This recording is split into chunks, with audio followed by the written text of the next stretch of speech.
airing it out or whatever. Well, forget them. We're the originators. Oh, yeah, we live, baby. We live. We need two names? Look, we got two names like the guy had two mouthpieces. That's the new wave. That's why I've never seen anything like that. It's really wild. I got to ask you before we get Will on here, and of course, y'all know, man, it's Eric Crocker here, Greg Pinelli. We still don't know what we're going to call this show. But just two pals. How about that? Two pals who were lit, or I was lit in Vegas. I really don't really remember the whole like first half of the game. So when you first showed up to the hotel, like the amount of times that you called me, I was ready to throw my phone out. Like I was like, I'm done with this, I don't remember any of that. Like I told you multiple times, hey, I'm here at my hotel. Like where I'm at the hotel, but you went to a hotel and you were gambling. Gambling, drinking. Yeah, you were gambling. Like you were doing your own thing. And I thought I was Charles Barkley. You said, call me when you get close. So I called you when I was like 30 minutes outside of Vegas, and I was going to come pick you up. I called you. Of course, you didn't answer. I didn't answer because somebody stole my phone. So then... Or I lost it. Yeah, I guess. And then it ends up turning into... Uh-oh, Greg dipped out on this. What's that? I'm back, Greg. There we go. Okay, you're back. Yeah, dipped out for a second. Is it tripping out? Force it. I don't know Force what's it going a second. on here. You're good, though. But you called me. Hold on really quick. Is it good? Yeah, you're good. So for those of y'all who don't know, I was out in Vegas. It's already... It's tripping. Yeah, I hear you. Well, if you need to reset or whatever, reset, then come back in. All right, so Greg is going to reset real quick. I'll give y'all a little background, kind of at least my version of the story. All right. So listen, I was in, and shout out to my guy Joe Blummer. There we go. PDX. I was a PDX legend. You feel me? PDX legend. Y'all see it? Defensive Player of the Year. Let's go. That was out there in Portland. All right. You know what I'm saying? Hey, man, listen, man, I did my thing a little bit. You feel me? Defensive Player of the Year there. Best defensive back of the year there. You feel me? A little something. You feel me? A little something. Little Bam Arena Bowl champion. That's the woo wop right there. All right, but here we go. We got Greg back. Or do we? Okay, there we go. Yeah, but I'm checking my my internet here. I don't know if it's me or if it's you. It ain't me. I think I'm good. Because if it was me, I would cut out even on my Will end. said he needs a link again. All right, hold on. I'll send it to him right now. Tell him I'm DMing him. That's fine. I'm gonna have to restart my thing really quick. So we're gonna have to go to the phone for a split second until I get back. All right, go ahead. Do your thing. His DMs aren't open. Tell him his DMs aren't open, so I can't send it to him. Yeah, I'll tell him.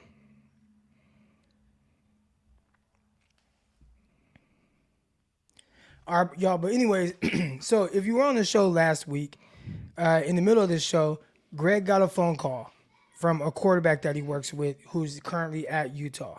Said, I got 2 tickets for y'all. I said, Greg, you got the tickets? I'm going. Right? I'm going. And I was already heading west anyways. I had to fly to Phoenix to watch my son play. So listen, first of all, if y'all saw the picture I feel like it was very misleading.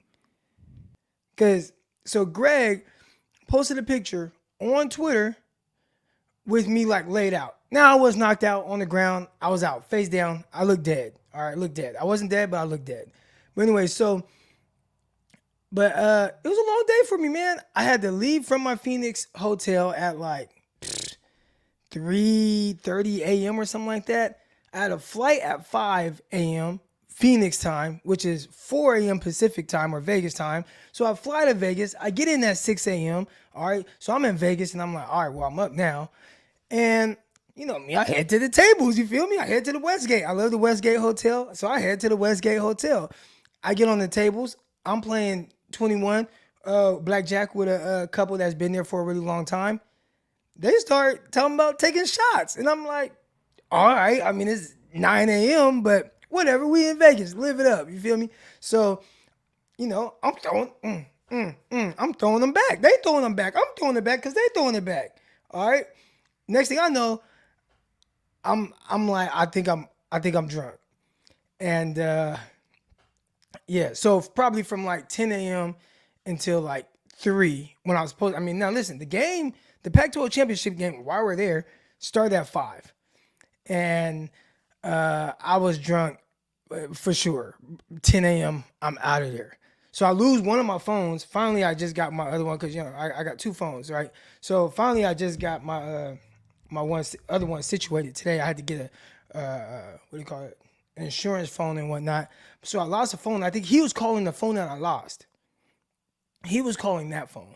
I ain't had that phone no more. I lost it. I don't even know where. All right, and then but yeah, you know, I knew I was on when I started playing $100 hands on blackjack, and I ain't got it like that. I'm not playing $100 hands. I was playing $100 hands. That's why I was tripping. I was coming up though. Greg saw me come up. You saw me come up on blackjack, huh? You did. We were sitting behind you. We were in the poker room and we were sitting behind you. But you made. I don't know if you can hear me very well, but I'm waiting for my internet to restart. Your audio is like a little staticky. Well, I'm on these right now instead of the talking to this deal here. But my internet should be restarted. I'm sorry. I don't know. We're having technical difficulties right now. My phone's on Vegas mode still. But I did see you come up, and you made it a point that you kept on saying, man, I got their ass. I hit their ass. I hit their ass for like 300, and then I bounced out. But I lost my damn phone. And you must have told me 20 times that you lost your phone. You said, I lost my phone. Bro, I can't believe I lost my phone. I lost my phone, bro. I can't believe I lost my phone. You said it over and over. My other phone died like in the first quarter. And then your other phone died, and then mine was going downhill quick. We were struggling big on the phones that weekend or this past weekend. So, but it was a good quick trip nonetheless. We were both there for less than 24 hours, right? Yeah, both of us, I think. Yeah. I had to leave to the Vegas airport at like 3 a.m. for 10 minutes. And you said when you left at 3 a.m., you still went to the casino. Like you were. I had to walk by the tables. You walked by the tables. You sat down. You won money and you left. Yep. I respect it. So you really got some static going on with your headphones. I don't know if you want to like put them back in the case and then take them back out, then try again.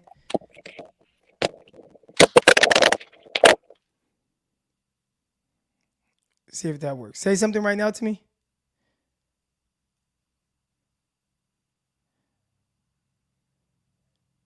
We're trying to get this situated, y'all. For those of you who are joining right now, we got over 200 people in here right now. I'm Eric Crocker. We got Greg Pinelli here. We are waiting on our guy, Will, who is a quarterback coach. He works with Brock Purdy. So we got some film study going on. It's going to be awesome. And I actually threw in a couple other plays because when I was going to the plays that you specifically wanted from Brock Purdy, there were some other ones I saw like right before. And I'm like, you know what? That's interesting. That gave me something that, you know, I got some questions. So he a couple things that he missed, but it's like, well, of course he missed. But I just want to ask your thoughts on it.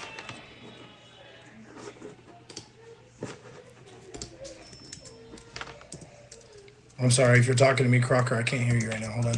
Oh, you can't hear me? So no, it's going through my phone. Hold on. Oh, all right. We're gonna be good. Hold on.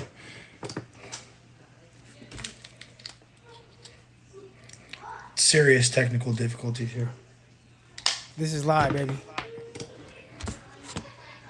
Okay, hold on. I gotta remove. There we go. And there we go. All right, how you doing? There. All right. Wait. Hold on. No, let me plug my mic in. and then make sure you go to the settings.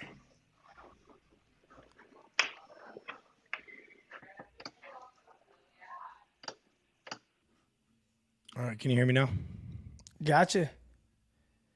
All Nice right, and we're clear. good. So, did you hear what the quarterback? So we saw the quarterback after we saw him in the hotel, right? The Utah quarterback Cam Cam Rising. Rising. Yep. So we saw Cam Rising at the hotel afterwards, and he was cool. Not very big, like maybe a little bit taller than me, but a little bit shorter than you, Yep. right?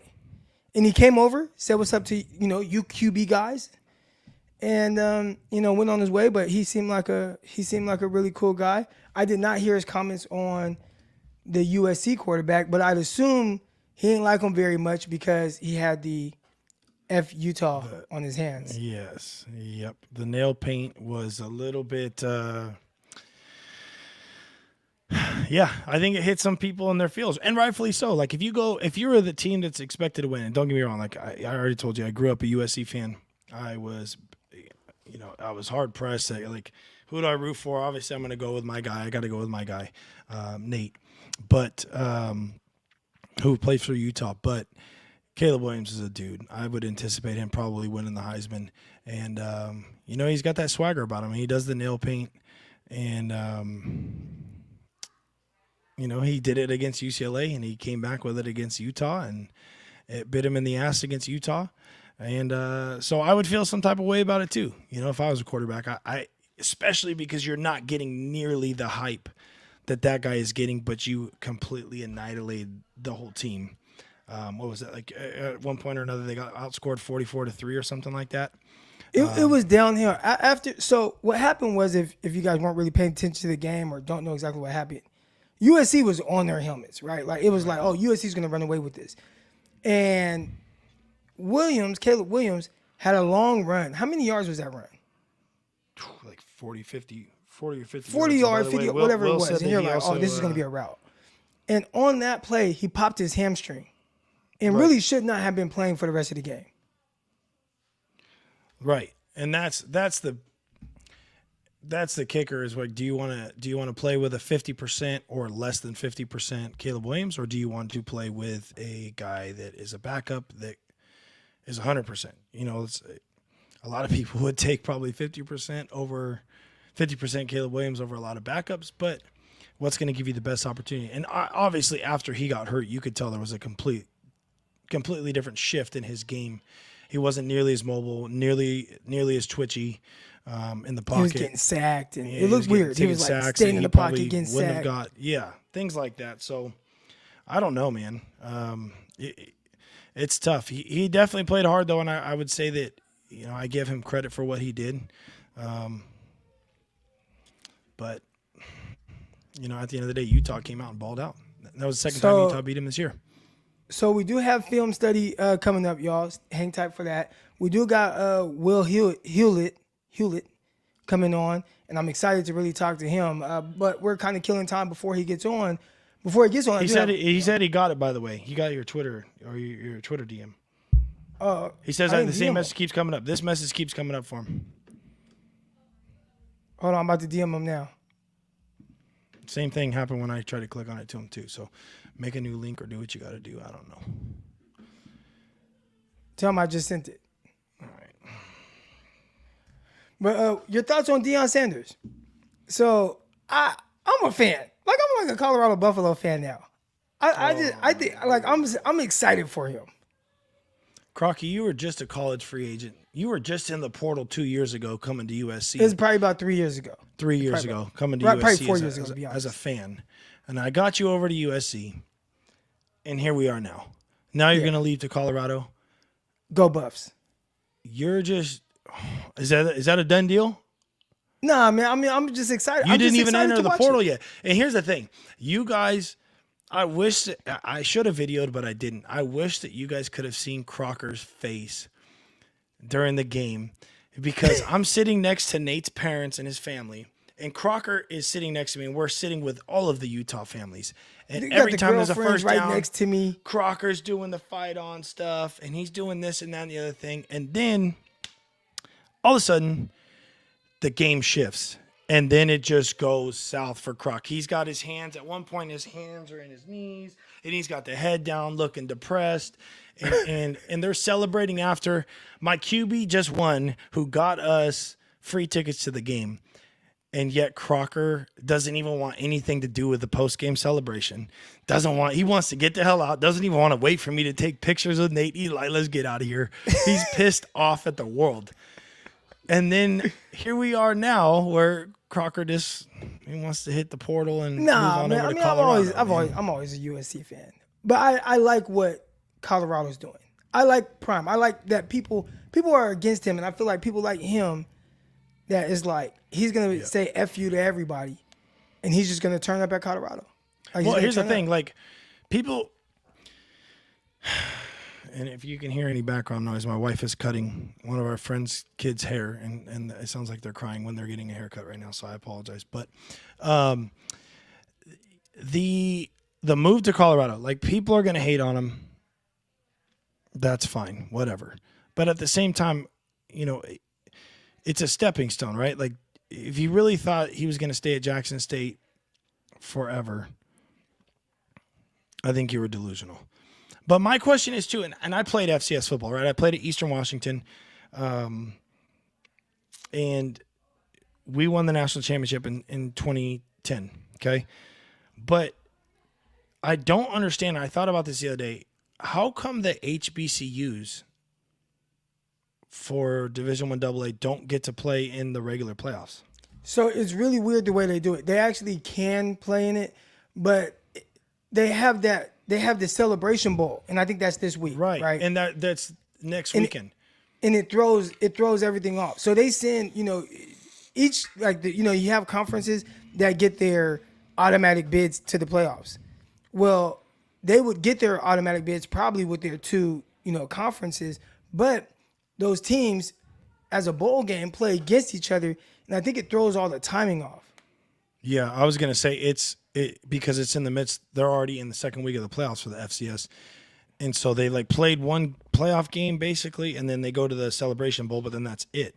And so they'd have to do away with the Celebration Bowl, and then they could send some legit teams to the college football playoffs. Well, that's what I was gonna say. Why don't they just do away with the Celebration Bowl and bring it to the beginning of the year, or whatever, or right after the last game of the season type thing? I don't know, but I was thinking about it from a recruiting standpoint. That would be tough because obviously HBCUs are getting really talented players, but they're probably hesitant to go to HBCUs if they really don't have a true opportunity to play for a national championship. Does that make sense? Right. Like, you get to play in the Celebration Bowl, but you really don't get to play in the actual FCS playoffs. So that was kind of my thought on it, and I was curious. Will, what's going on, man? What's happening? Appreciate you having me on. Yeah, Will, nice to meet you, man. Thanks for coming on short notice. No worries, man. Absolutely. All right, so we have a lot of people in it. Well, over 300 people in the chat. They're excited. They've been waiting on us. We've been BSing the whole time for 18 minutes. They're excited to hear from you. So welcome to the show. Obviously, my guy, Greg Pinelli. I'm Eric Crocker. And, I have background playing sports and everything like that. We have a huge 49er audience. Yeah. And they want to know all about Brock Purdy. And you are with QB Collective. So I guess we should start there. Yeah. How did you get with QB Collective? Well, right place, right time. Worked in the industry a long time. And I used to, back in the day, lived in Northern California, where QB Collective was kind of based out of initially. And QB Collective has kind of two sides to it. It's a coach's agency. So, the Collective Sports Advisory represents a number of NFL head coaches. It's like Mike McDaniel, Nathaniel Hackett, and a lot of offensive coordinators and defensive coordinators. Large, you could consider it one of the fastest growing powerhouse coaches representation agencies in the country. And from that, Richmond Flowers, who's the founder, he was part of that Redskins crew, and it kind of gave him some opportunities, and he felt like there was a deficiency in the quarterback development industry which I've been a proponent of, being there is a deficiency in it, and there still is. Kind of at the professional level, the collegiate level, the high school level, the private level. It's still the one position that I don't think anyone's truly got it figured out. But he gave me an opportunity. We had kind of a mutual friend / client, and he said, "Come on down. Why don't you coach the camp?" And so I got an opportunity to work with a lot of great NFL coaches alongside in drills, and so kind of just went from there. And so I essentially became kind of the private sector representative of Collective, and that was about 5 years ago, I think. So that's kind of where it started, and it's been a pretty crazy ride. You see all these guys kind of get jobs and move up the ladder, and get a chance to learn from some of the greats out there. How involved is Kyle Shanahan? Because the way everybody sees it is like, oh, that's like a QB Collective is a Kyle Shanahan thing. But like you said, it feels like it's just more of a collective, not just of QBs, but of coaches with like minds and trying to get quarterbacks better. Yeah, absolutely. So you've got kind of like the representation side, and then you got the collective side. And so collective side makes up a list of guys that aren't necessarily represented by the agency. And so, Kyle's been a huge part of the camp. His father, Mike Shanahan, he's been a huge part of the camp. But Sean McVay, we've got Kevin O'Connell, the new head coach at with the Vikings. Matt LaFleur, Mike LaFleur, lots of names of guys that have been kind of through the tree, affiliated in the tree. Zach Taylor, lots of guys that have had an opportunity to work with coaches and have impact. So everyone's had a substantial part in it in some way. And I think, Mike McDaniel, obviously with the Dolphins, has been there from day one. You can kind of see like the tree started with, Shanahan, and it kind of spread through all those guys and all the influence that's kind of made it kind of what it is as a collective, which is just a perfect word for it. And Will, real quick here. So the folks know, and obviously I know about the collective, and Crocker has gotten more information on. We had Ron obviously on earlier this year talking about the Justin Fields stuff, and Ron has, I think, moved on to the legacy thing, and he had talked about that. But Crocker got to spend some time this weekend in Las Vegas with Danny as well, our guy Danny Hernandez, and all of that good stuff. But tell the folks a little bit about your background. Obviously, if other people can't pick it up, the accent, I always listen for it in your videos. So tell the folks a little bit about your background, playing and stuff like that, and then and we'll jump into it a little bit more. Yeah, I hide it pretty good, but born and raised in Australia, which is kind of the unique part of it, which is it's quite bizarre, I think, having well, I shouldn't say that, because now that there's an influx of Australian punters that basically are taking over the punting position in the US. The 49ers have one. They probably do. I mean, if you don't have an Australian punter, you're probably not doing a very good job of scouting correctly. There's literally, you grow up in Australia, you know how to swim, you know how to kick a football, and you know how to drink beer. Those are the three things that you have to do to be Australian. And if you can't, you're kicked out. But yeah, background, played, grew up in Australia. I had this bizarre dream of being an NFL quarterback. It's about as random as one of y'all wanting to be a professional rugby player or something. So kind of made my way into the US through an exchange program, played some college ball, had some injuries, had a really bizarre collegiate experience, and then, played a little bit of arena football. And that kind of ended, and I had started a family at that point. And, there was a transitional period where I was trying to figure out what to do with my life. And I'd always been player focused. And I shifted from, deciding to be a player into being a coach. And I think, my lack of success and missed opportunities and bad advice and stuff that I got as a player really drove me to be the coach that I became, in terms of, it's a position where there's not a lot of clear answers on how you can improve things or why something, this is these very general, feedback that people give back. And so, my goal was to be, once it shifted from being a player, was to be a coach. And, that was, that kind of became my new focus. And that was probably 2005. And ever since then, it's been an obsession, I guess you could say. So that's what I've been focused on. I have a couple questions here, and this is not really football related, but what the hell is a meat pie? And are kangaroos really like walking around Australia, like fighting people and boxing each other? Okay. Holden cars. That's good. Good comment there. All right. So kangaroos would be your equivalent to deer in Australia, right? So, wow. Yes, you would basically they're kind of a pest. I mean, they're cute on TV and stuff, but you want to, people go and shoot them in the, to kind of control the population. Meat pie is one of the greatest inventions ever. And it's sad that has not been, a part of the American culture. It's like, like a chicken pot pie, but it's like a better version with like steak in it. And my wife, a requirement is to make those on basically a quarterly basis. There we go. Yeah, it's a big deal. That sounds right, I'm gonna have to make the meat pie, or I don't know. I've seen your recipe now. All right, there so a lot of the fans here, everybody's in the chat. Shout out to everybody in here. Hit the like button, subscribe button. Got almost 500 people in here watching. They want to know about Brock Purdy. So how did you get connected with Brock Purdy to start doing his pro day combine prep, draft prep? Yeah. So I work with a number of agents, but one of my favorites, Kyle Strongen, and he is an up and coming agent in the quarterback industry. He's one of the most widely respected, well known agents in that world.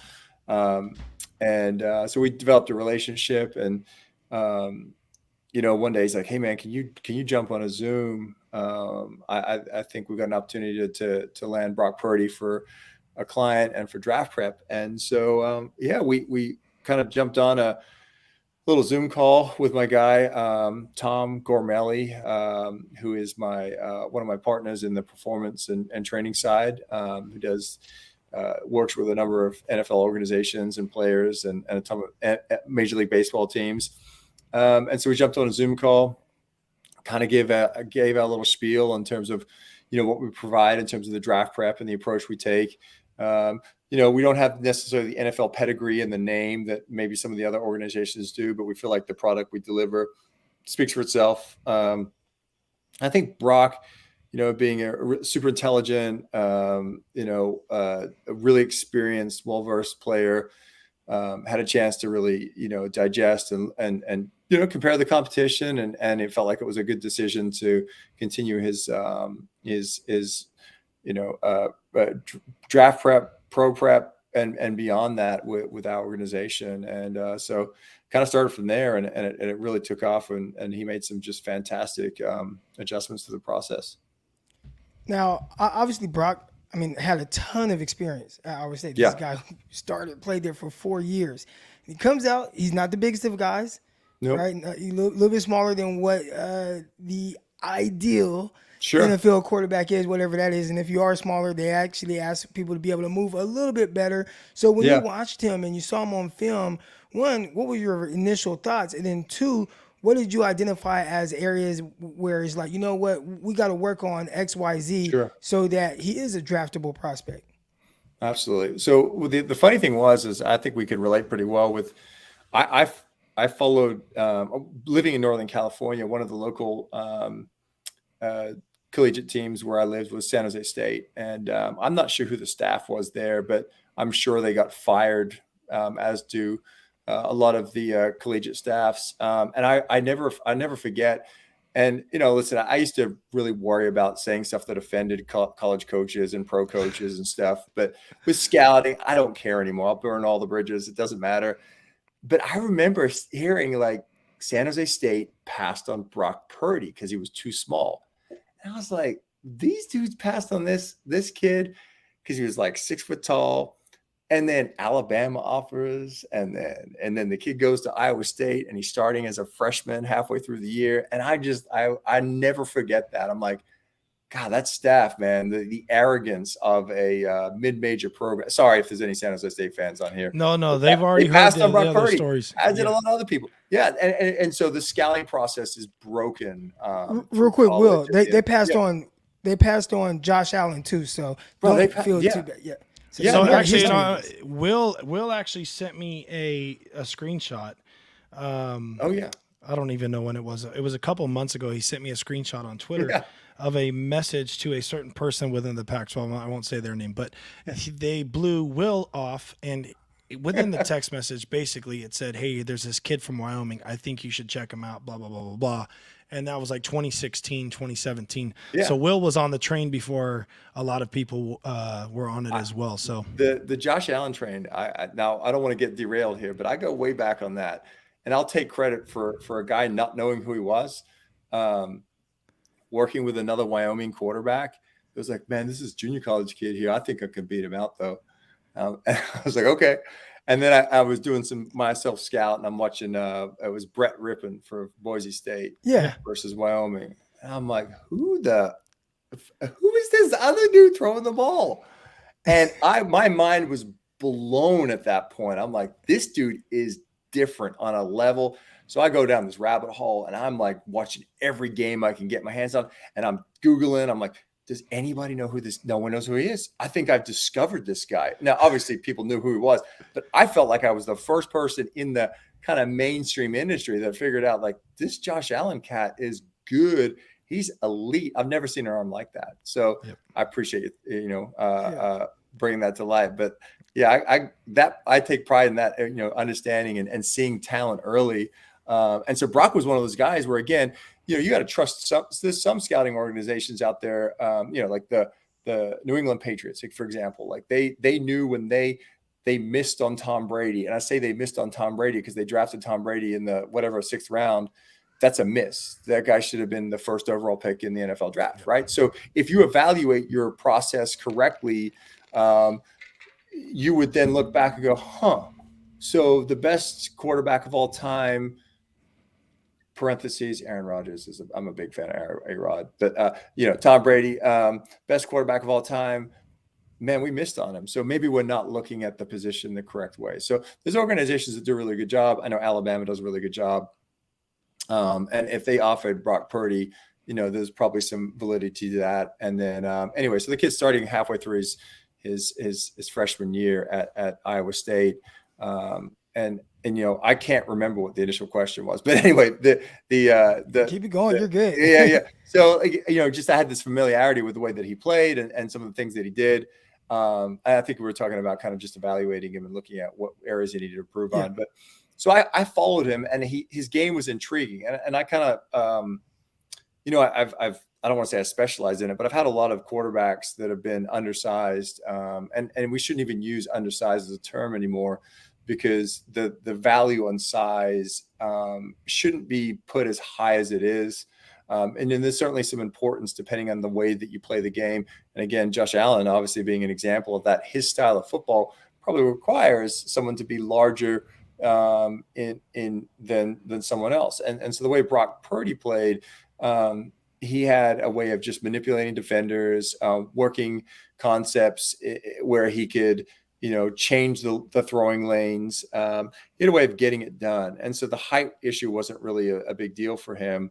And so some of the areas real quick, and not to cut you off, we saw an example of that Sunday where there was a big paw in the way, and he kind of dropped that arm slot down and got the ball around the guy. So when you talk about kind of, being able to maneuver in the pocket and still make throws into windows while not being, the biggest of guys, we had a good example of that a couple times in the game on Sunday.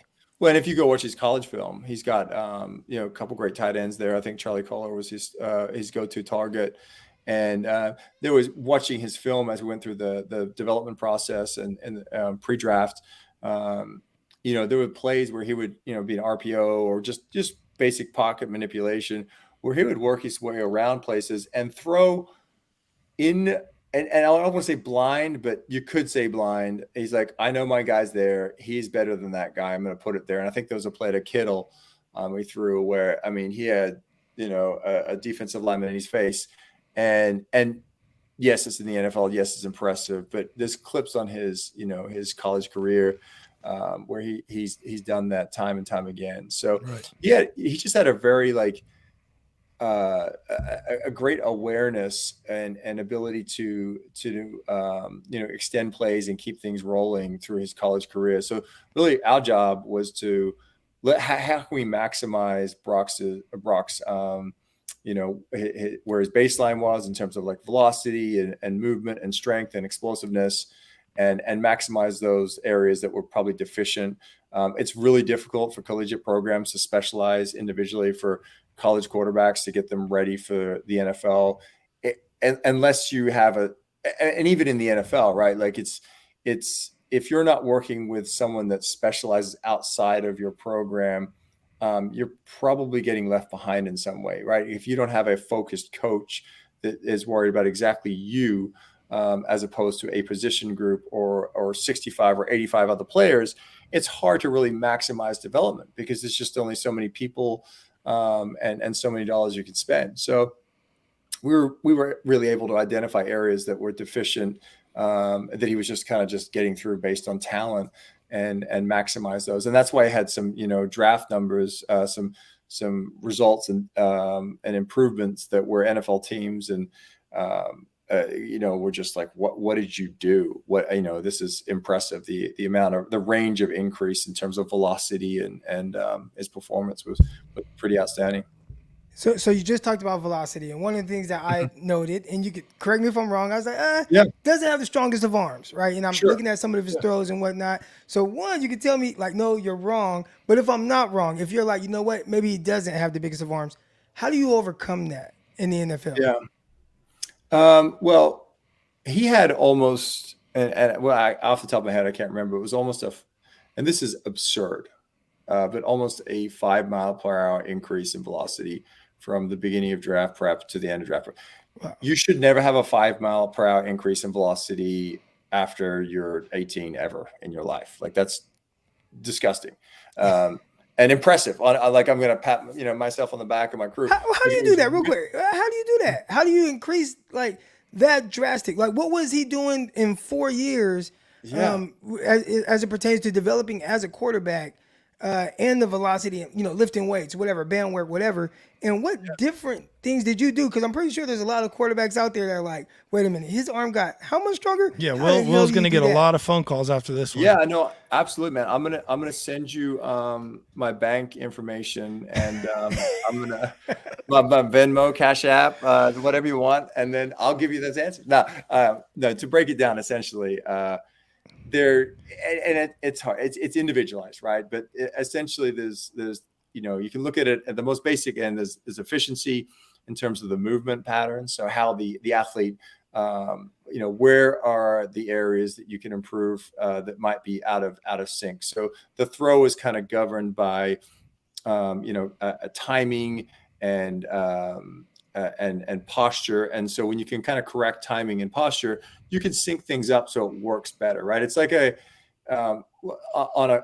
old vehicles, you have like a timing belt, right? The timing belt keeps all the cylinders and the vehicle moving where the pistons fire at the right time. If the timing belt's off, you're not going to get the full horsepower. And so most athletes don't operate, naturally on good timing.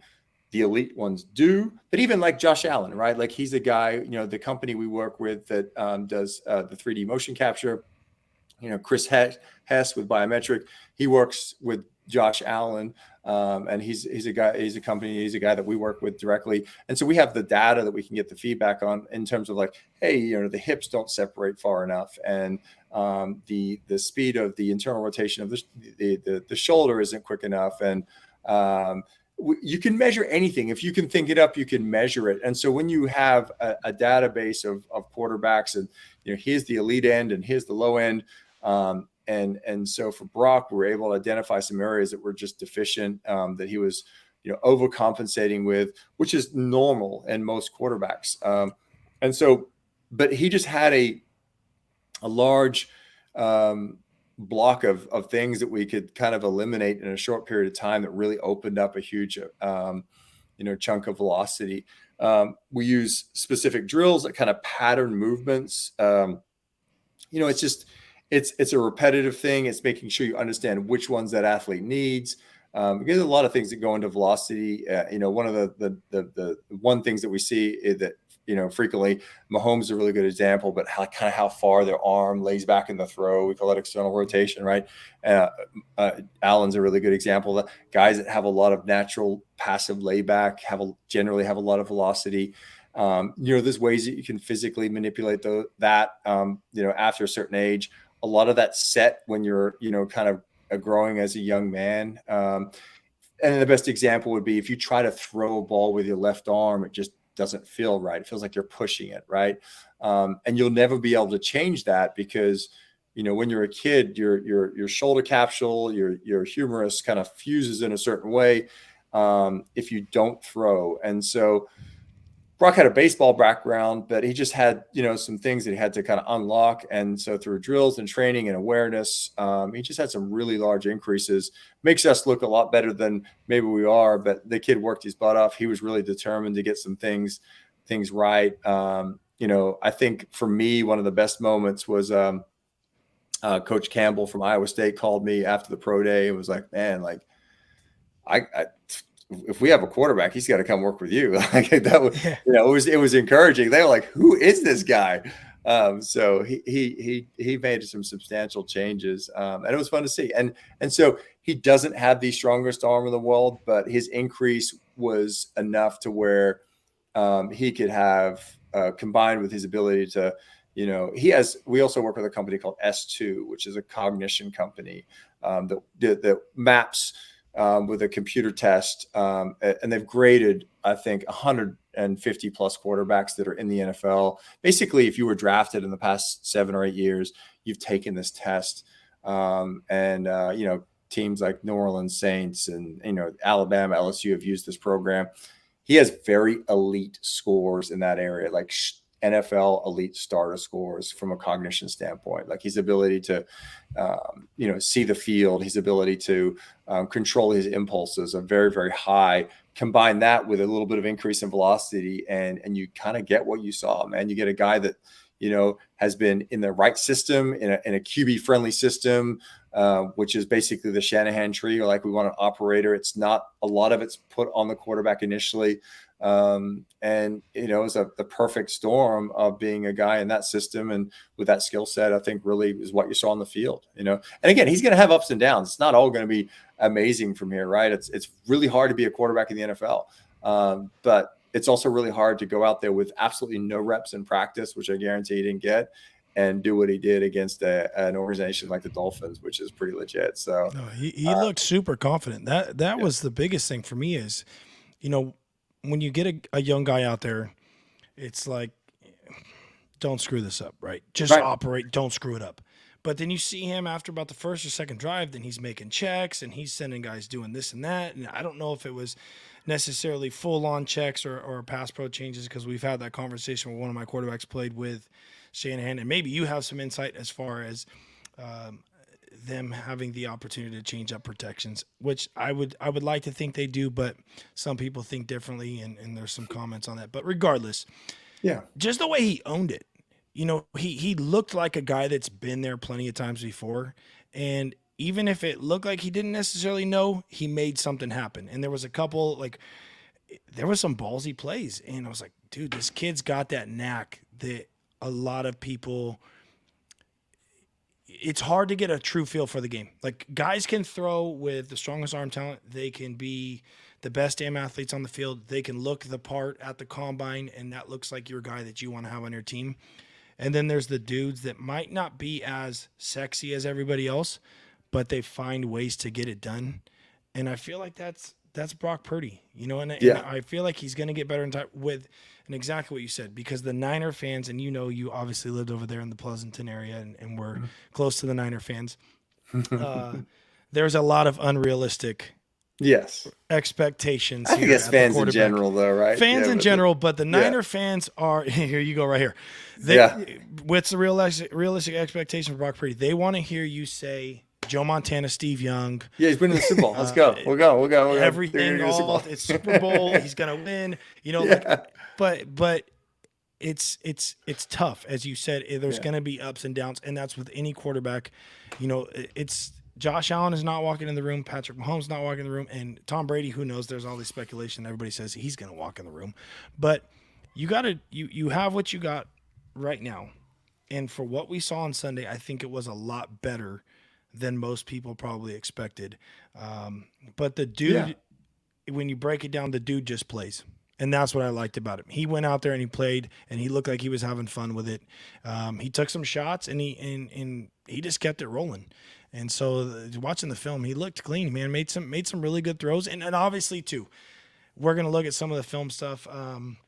But yeah, they're going to have rookie eyes. He's going to have rookie eyes. He's going to miss some open Yeah. windows, but there was a few times where he missed an open window or he had a dig underneath, but he uses his feet, gets out of trouble, and throws the ball over the top and makes something happen about it. So I was excited, and I think it was encouraging. I think the Niners fan encouraged. Well, I think, and I know it's tough for fans to do this, but the coaches and the scouting staff, especially with the 49ers, and I know the lineage that comes there, they're actually pretty good at what they do. They're smart guys. So there's a reason why Mike McDaniel has been hidden and for the 49ers for quite some time, because the dude's a freaking ball coach and they knew it. So just in spite of what, fans may think about staffs and how they make decisions, there's a reason why Brock Purdy was the 2. Then they didn't bring in a vet. They love that dude. They think he's a guy. And there's a reason why he was Trey Lance's 2. And then that injury happened and Jimmy G comes back in and he's his 2, the Brock's going to get better with every game, every rep he gets. Right. And I think part of the NFL, you've got kind of a window because here's what's happening, right? The next opponent is going through all of his collegiate tape right now. They're trying to get a beat on what he is as a player. You've got a window of about 6 to 8 games where people are not really sure what they're going to get from you. And so you want to capitalize on that. But the best NFL players, the best NFL quarterbacks, they evolve, right? They take, where were they? And then, in week 6 and then in week 7, how did I improve them from year 1 to year 2? And I think the greats like Aaron Rodgers and Tom Brady, they're always one step ahead of the curve and they're aware of that, right? So, for Brock, his thing is like at first it's just getting a comfort level and a feel for it. You got to be able to make some mistakes and not feel like it's the end of the world. He's a confident dude, so he's got I can't even remember his wins. I think he at least started like 50 plus games in college, right? So that accounts for something. So like 12,000 plus yards or something crazy astronomical. Dude's had some snaps, man. So and college is not the NFL, right? But it's still reps, and so I think we just got to kind of take it every day, day by day, and then the next game we'll see what goes on. There's going to be some good things, going to be some bad things, but I think again he's got the right kind of traits to be a guy in this league, and we knew it. We felt like that he was definitely a draftable player. We understand why guys get drafted in certain positions. It is what it is. It's the NFL. It's cutthroat. It's a business. Metrics have to fit certain places. And the Niners were smart enough to take him with that last pick. Obviously now, if you look at all the other rookies, well, maybe you should have picked him a little bit higher. Right. But he's a guy that I think that they're going to invest in and I'm excited to see what happens. Again, I think as a fan, I'd be confident that he's going to improve. He's going to continue to make plays. But I'd also, give him some leeway, man. He's a guy it's hard when you haven't taken reps all year. You got to get used to things and be thrown out there in the wolves. So, these reps this next week in practice are going to be awesome for him, and we'll see where it goes. I think the last thing I want to ask you on him is, who is he? We've talked a little bit about kind of some of his mental makeup when it comes to being on the field and whatnot, but, there's a lot of pressure right now on him, and maybe he doesn't look at it as pressure. Maybe he's like, man, I played a bunch of games in college. This is just another game to me. I'm prepared. I'm good, right? But I feel like there has to be some nerves. You're playing against Tampa Bay. Got Tom Brady on the other side. You grew up watching Tom Brady. I think I even saw something where it was like Brock Purdy wasn't even born when Tom Brady's career started. Yeah. Just wow, right? You got Tom Brady on the other side and what he looks like. And, the 49ers are a team with Super Bowl aspirations. And right now, you have to try to figure out a way to keep this team afloat. So does he look at it from that standpoint, or is he just like, look, I just have to take it one game at a time, prepare the best way I can, and give it my best effort? Like, what do you think his mental mindset is heading into this game against Tampa Bay Buccaneers? Brock's a dog. Like that. Let's establish that. Like that dude, you saw after you threw that touchdown how excited he got, right? He's got that fire. So he's a fiery dude. I know from in that training, interaction environment, very focused, a perfectionist, and not in a way where like perfection will cripple him, right? Because some guys try to be perfect, and if they're not perfect, they can't like accomplish anything. That cripples them. He's trying to be as good as he can be at everything. Like I had to there's multiple times like, Brock, we got to stop throwing, dude. We have still 4 more sessions this week. We got to cut it. He's like, no, I got to get this right. So he's got that kind of mentality where he's going to go after it. He's going to get it. And so I guarantee you this, the dude is going to prepare himself 100%. He's got a great, he's been coached unbelievably well through his high school career. Iowa State staff is amazing. And so he's been, he's got, his dad was I believe professional or minor league baseball player. So he's got that background of, coming up in an athletic family. His brother's a collegiate quarterback. So he's been around it. He's going to prepare. He's prepared for this. I don't think he's going to be intimidated by it. He's going to be logical about it. He's going to understand that, it's not going to be an easy task, but our experience, he attacked the draft process at a very, very professional level. We had to pull him back. It was never like having to encourage, and you shouldn't be. If we're still encouraging you going into the draft, then, we got bigger problems. So, he interviewed outstanding. There's a lot of organizations that had rave reviews about how he communicated. And, again, I think he's going to do great things for the Niners. The kid really, and you can see it just how the teammates interact with him, how the coaches love him. He's a fan favorite. He's a coach favorite. I think a lot of people love him out there with the Niners. I'm excited to see what he does the rest of the season. Awesome. So I don't know how much time you have. We're going to get into film. Do you want to look at? I got a little bit more. Out here on the East Coast, I got. Early mornings, but yeah. Give me something, and I'll. 10 minutes. 10 minutes. Yeah, sure. All right. Let's do it. All right, here we go. Boom. Okay, so first we got Jimmy Garoppolo here, and this is the stuff they really come for. I mean, well, they came for you, of course, but they also like this stuff a lot. We appreciate it. Now, Will, let me ask you this before we even jump into it: are you a 49er fan, or were you a 49er fan in the Bay Area? You guys gonna hate me. Are you a Raider fan? I'm a Packers fan. Packers fan, okay, because you said Aaron Rodgers. All right. Yeah. Now, before don't even that. really hate you, though, because the 49ers have been kicking their ass in the playoffs, so it's like, we don't care about them. Yeah. So before that, though, obviously we're seeing Jimmy here. This could be Jimmy's last play in the 49ers uniform. What is your take on Jimmy? Like, in a short answer, what do you think about Jimmy Garoppolo as an NFL quarterback? I mean, I kind of pride myself on being a lover of all NFL quarterbacks, not a hater. I think people hate on NFL quarterbacks, like, oh, he sucks. There's not an NFL quarterback on an NFL roster that sucks. Let's establish that. They're all very, very talented. There's a very elite crew at the top that are just different from everybody. I think Jimmy, I think the thing that impresses me most about Jimmy is I've never seen anyone not throw touchdowns and win games like that guy does. He crushes That's like a backhanded compliment. It's amazing though. It's so impressive. So I feel like he should get credit, man. He took him to the Super Bowl. I know they didn't win it, but I think he does enough. I think he's talented.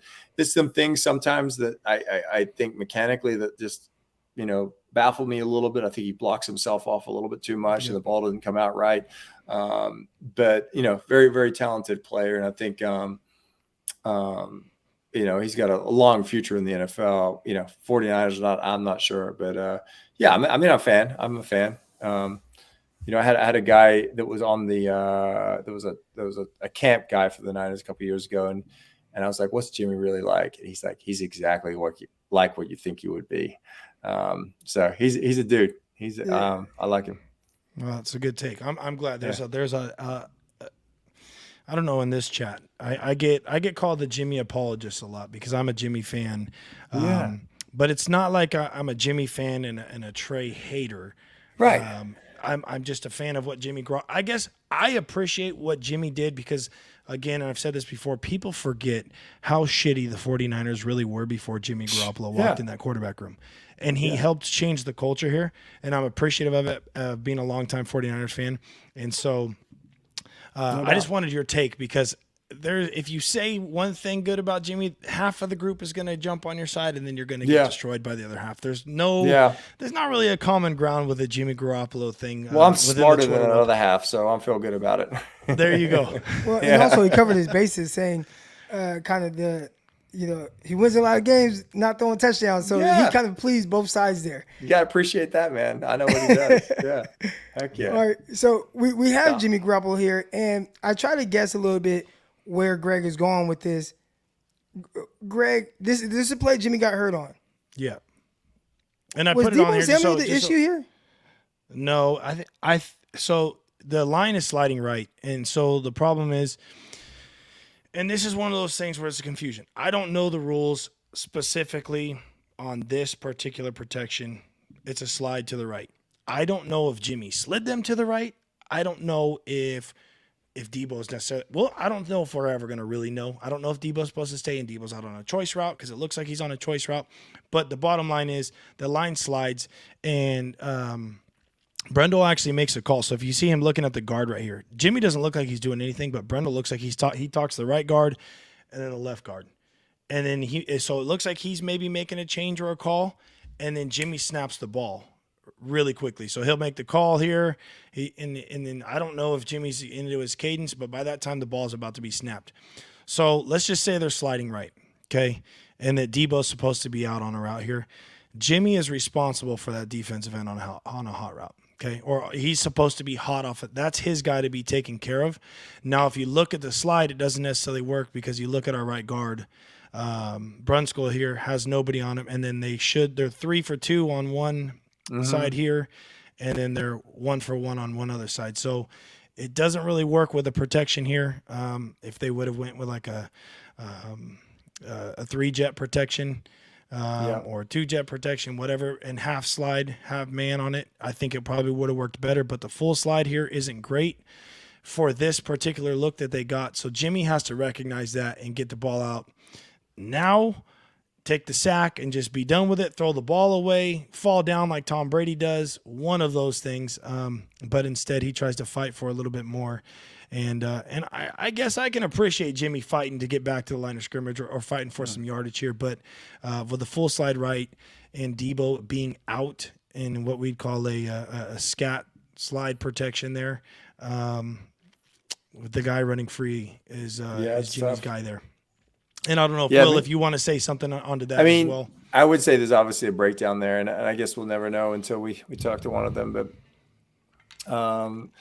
there's an unblocked man, and it doesn't look like there's a way somewhere to go with the ball. So there's got to be a breakdown, whether it's offensive line, quarterback, or back. It'd be interesting to see what that might be. But that's a tough one, man. And I think with that system, I know with the Rams, or especially with Goff, there was a lot of emphasis on the center. Calling protections and the quarterback kind of correcting protections, right? And that's what I anticipated it being. Yeah. And so I'm not sure that's what Jimmy. I think the Niners are a little bit more QB heavy in terms of protection calls, but that definitely looks like an adjustment made last minute. And there's a breakdown there somewhere, which is unfortunate. So everybody can go after Brendel instead of Jimmy for that one, I guess. No, don't go after him. You know what? And here's the thing. Shit happens, right? People are going to be wrong, and people are going to guess wrong, and quarterbacks are going to guess wrong, and the second quarterback on the offense is going to be the center, and centers are going to guess wrong, and linemen get beat, and it's just football at the end of the day. Nobody wanted Trey Lance to get hurt at the end of the day. He got hurt. Well, maybe there's some people that wanted Jimmy to get hurt, and now he's hurt. So, and you got to go with the next guy up, and here we are. So, there's no looking, hey, is Jimmy coming back? We got to roll with what we got right now, and Brock Purdy's that guy, and I anticipate him stepping up rising to the occasion. All right, Absolutely. here we go. So now we got Brock, and this wasn't on one of the plays, but I just saw it, and I just wanted to ask, what does a quarterback, the game might be moving fast for him. So is this one of those instances, right? Like this is very early with him coming in the game. He comes off a play action, and boom, you got somebody right in your face right now, and he ends up like just kind of throwing it over Debo, who's wide open, but he like looks at Yeah. Debo. I remember him looking right at Debo and saying, "My bad, Debo." Like Debo, that's fine. Yeah. So is this Yeah. just like an instance of like, man, I'm excited. The game is moving fast. What the fuck? Like I'm playing in Yeah. this NFL game, and it just everything's just sped up for him. Yeah. I mean, I think so. I mean, these are going to happen. Obviously, he's got pressure there in that boot action. What we teach quarterbacks in that boot action when they do get that pressure, you have to kind of lose ground and really have enough, somewhere to, sometimes that's going to be the tight end that's going to settle back inside there. You could actually see, I saw it right there. Yeah, right. And so that's sometimes an option where you would actually lose and dump it back to him. I would just chalk this up to like, oops, I threw it over his head. It's one of those deals where, getting a feel for the game, game reps are different. And, there's a familiarity that you build up when you go against your own defense. You kind of get a feel for things. And again, the pressure's on because it's the NFL, but it ain't the same kind of pressure because it's real in a football game. So I would chalk that up to more of like, I bet, he wants that one back and he's probably analyzing that throw and going, okay, I got to make that next time because I got to get my guy out there the ball for sure. So I would just, I think that's just a miss on his part. Pressure, but that's part of the game. No doubt. All right, great. Yeah, I put this one on here, so we'll probably appreciate this one. I think that a lot of people would probably say this one should have been a touchdown. So it looks like a cover 3 look here. Safety's playing a little bit lower. Corners are bailing out, and then the backers are bailing to the flats. But that safety kind of bites on that over route there from Kittle. Yeah. And the end zone view showed this a little bit different, but I think this is one of those ones where you talk about mechanics where Brock looks like he leans a little bit and he blocks his front side off with that front foot. And, a lot of times when quarterbacks will get that foot in the ground and their front side's closed off and they do lean, it becomes a little bit harder for the hand to play catch up to the hip and the rest of the body. Yep. So your your arm will release that ball, and typically the miss is going to be to the right when they do that. Yep. And so he blocks that front side, kind of pops the foot, and it's not a pop step, obviously. Will is the king of the pop step there, but he blocks the front side, and ideally you'd want that ball to be probably 4 or 5 yards to the left of where it ended up. But you'll see his front side closed off. Yeah. Right when he steps into it, his front foot's closed off, and he has to lean, and then he'll lock the front leg and pop up slightly right there. It looks closed off, and then see how he over-rotates the front foot. And where's the miss? To the right. So instead of being more towards that 9 in the end zone there. But that's one of those mechanical things. And here's the thing, too. People are going to say, whatever, it was a bad ball. But when we do training in elementary terms, when we're training, we're working on little things like this, how to get the foot down in a proper position where we're not having that leg lock or we're not blocking off the front side and doing little drills. But we do it enough in training to where hopefully it translates. But there's times once you get into a game, Brock's not thinking, hey, I better open up my front foot enough and make sure I get my back hip through and the arm's going to chase it. You're playing football, right? You got to do it enough. And there's going to be times where, hey, I guarantee Brock went to the sideline and think, damn, I had this one. This was money in the bank. 100%. And, it might look at it from a mechanical standpoint. But when I was looking at this on film, I thought that front side's blocked off, and that's probably why you missed it right there. Also, too, one thing that you had told me before, Greg, right? Like from right-handed guys are right-handed, the way the ball spins is going to fight back. Yeah, it'll tail back to the right a little bit, and so like I said, when you over open, and Will can describe this is better than anybody. When you open the front side a little bit too soon, like I said, the hand has to play catch up, right? So when he pops his leg and it starts to get to this point where the front side over rotates, you either have to slash the ball across the body or you release it at the same time that you normally would, but your front side's already open, but the hand's outside a little bit more. and it's not bad right there where he starts to Yeah. lean, but the legs locked, and you look at the back hips trailing a little bit more. So it becomes more of an arm throw. That's probably why it came out a little bit 100%. weaker than what he would normally throw it. But at the end of the day, you can talk about mechanics, this and that. It's a miss. And I think Brock would say this is a miss, and he knows he probably had a touchdown on this one. Well, I think too, like, that was an area that we actually we spent a lot of time. His deep ball to the left was an area that we really focused on through his prep. It was a struggle area. What you described was perfect in terms of his approach. You get a lot of lead leg block. He'd lock it out too aggressively, get a lot of left side tilt. Front side would come open, and he would lose velocity and timing.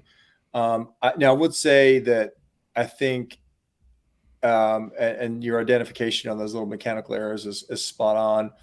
I would say that if that was on air, it would be a completion, meaning that the receiver would make adjustment and it would be a completion. I think I would say let's give it 70% mechanics and then 30% just feel for the game. Like, oh, I can't do that, can I? Right. And so understanding placement and just anticipation a little bit better, maybe one hitch earlier, letting that ball go. And that's a thing where like he's going to just continue to get better at those things, because you can overcome a lack of pure velocity, even mechanics for that matter. Just look at Peyton Manning's last year in the NFL. The guy that completed balls that we could throw further with our left hand, and that's Phillip Rivers is another prime example. Yeah, right, exactly. Like a lot of people hate on his mechanics, but there was a level of anticipation, and Phillip Rivers was an absolute freaking physical. I mean, he could bench like 480 or something crazy, and he's got 15 kids, so there's a lot of testosterone going on there. But I think that's an anticipation throw. Mechanically, I would I think there's areas he can still obviously improve on, being a rookie, and he's got a ton better there. But those are things to continue to work on, and he's going to make those throws for sure. Yep. All right, so this one, I think this is another one I snuck in, and it's the way I do it is I just kind of like record a play, and then I go back and cut it up. But I'll record like maybe like the play before, and then as I'm cutting it, sometimes I'll see something and be like, oh, okay, I have a question on this, so then I just have it ready to ask Greg. All right, so right here I watched Juwan Jennings and the ball. I mean, he ended up like throwing it. See how I did this because I wasn't really prepared to record that play. My bad. Let me go back. Yeah, and I put this one on there, and I know what this one I put on there because I think as a younger guy, I like this because we have started to see this from Jimmy, but he's rolling. Should he have hit Jennings out the break? Yeah, right. So that's what I was looking at. That's fine. Yeah, take it now. Right, that's an easy throw. Well, it looks like he's looking right there too. We'll take that one now. It's your typical speed out, half roll, speed out, get the ball out now, and he doesn't get it, which is fine. But what I did like about what he did, there's going to be the bittersweet moment here, where it's like he's rolling right, and you'll see last second he waves Ayuk to have a rookie quarterback kind of controlling and having that mindset where he waves Ayuk and points in the different direction. So he sends Ayuk that way.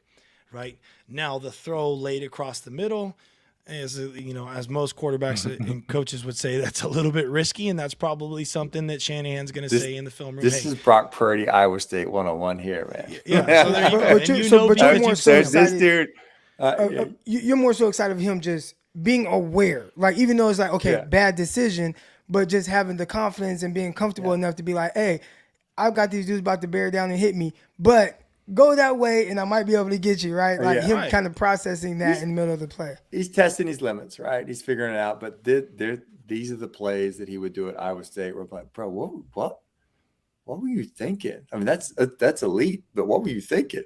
Yeah. And so this is this next level to his game, which you just got to fall in love with. I do. I mean, the regular coach probably hates it, but this type of like off the cuff, playmaking ability. It doesn't pay off here, but these are the type of things that like change the play of a game. Could be good, could be bad, but certainly here, like he's got an awareness on the field that I think is pretty elite to see some things. Again, it's just it's a testing ground. He's got to feel it out. He's got to see what he can and can't do. And so, it's one of those ones he's probably going to want back, hit it early out of the break.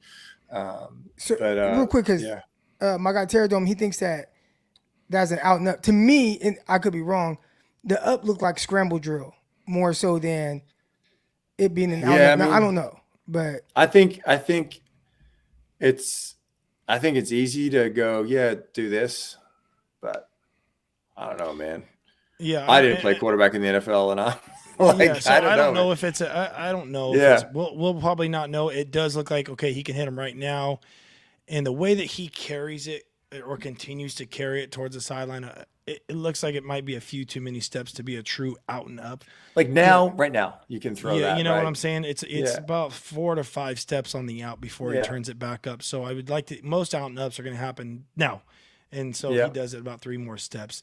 Especially with him rolling, booting right. Like, I don't think you boot right here and him run to the sideline and squeeze the sideline and then go up and that be a design out and up, because you kind of shrunk the whole sideline for the quarterback. The DN does a really good job here of setting the edge and making this difficult.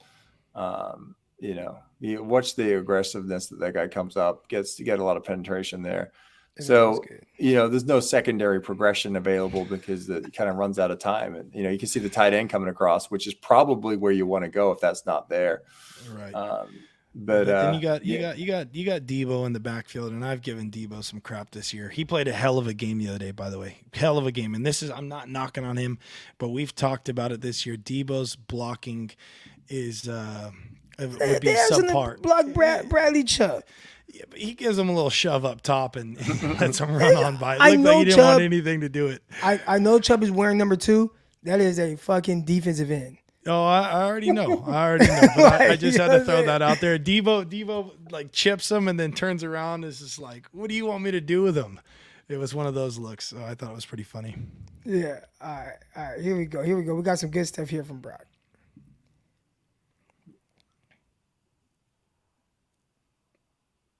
Oh yeah, so nice laying it down too. So this one I put on here too, Croc, because Crocker played obviously with the Jets for a little bit, but this corner is doing a good job of trying to take away both, and you could talk about that a little bit more. But he's obviously looking inside, and they roll.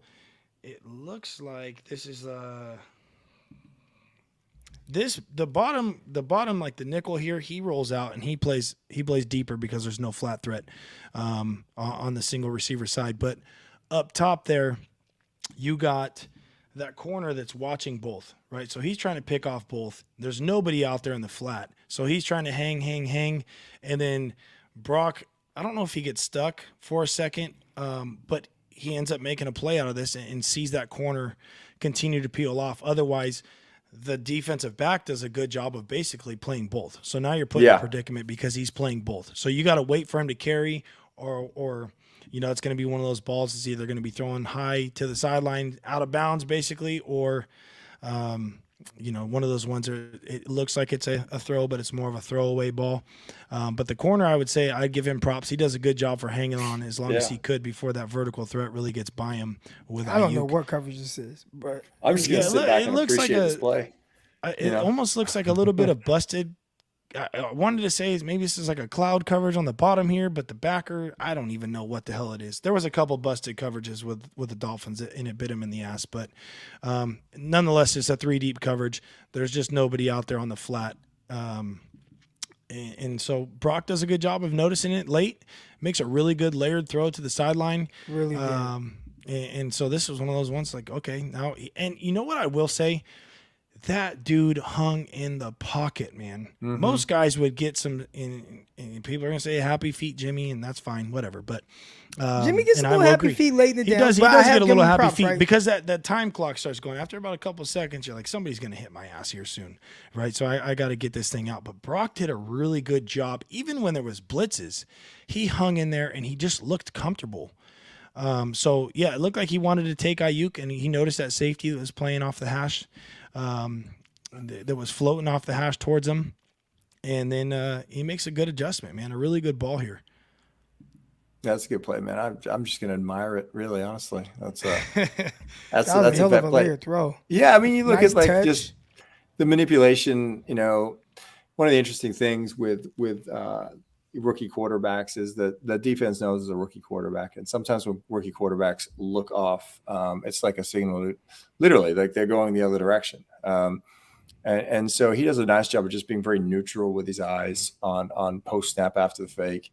And that corner plays that. I mean, I hate those freaking corners that play those two-way. They just do a real good job of freaking making that difficult play.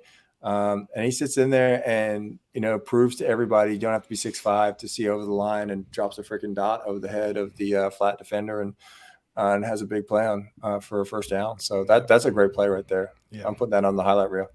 That was really good. Yeah.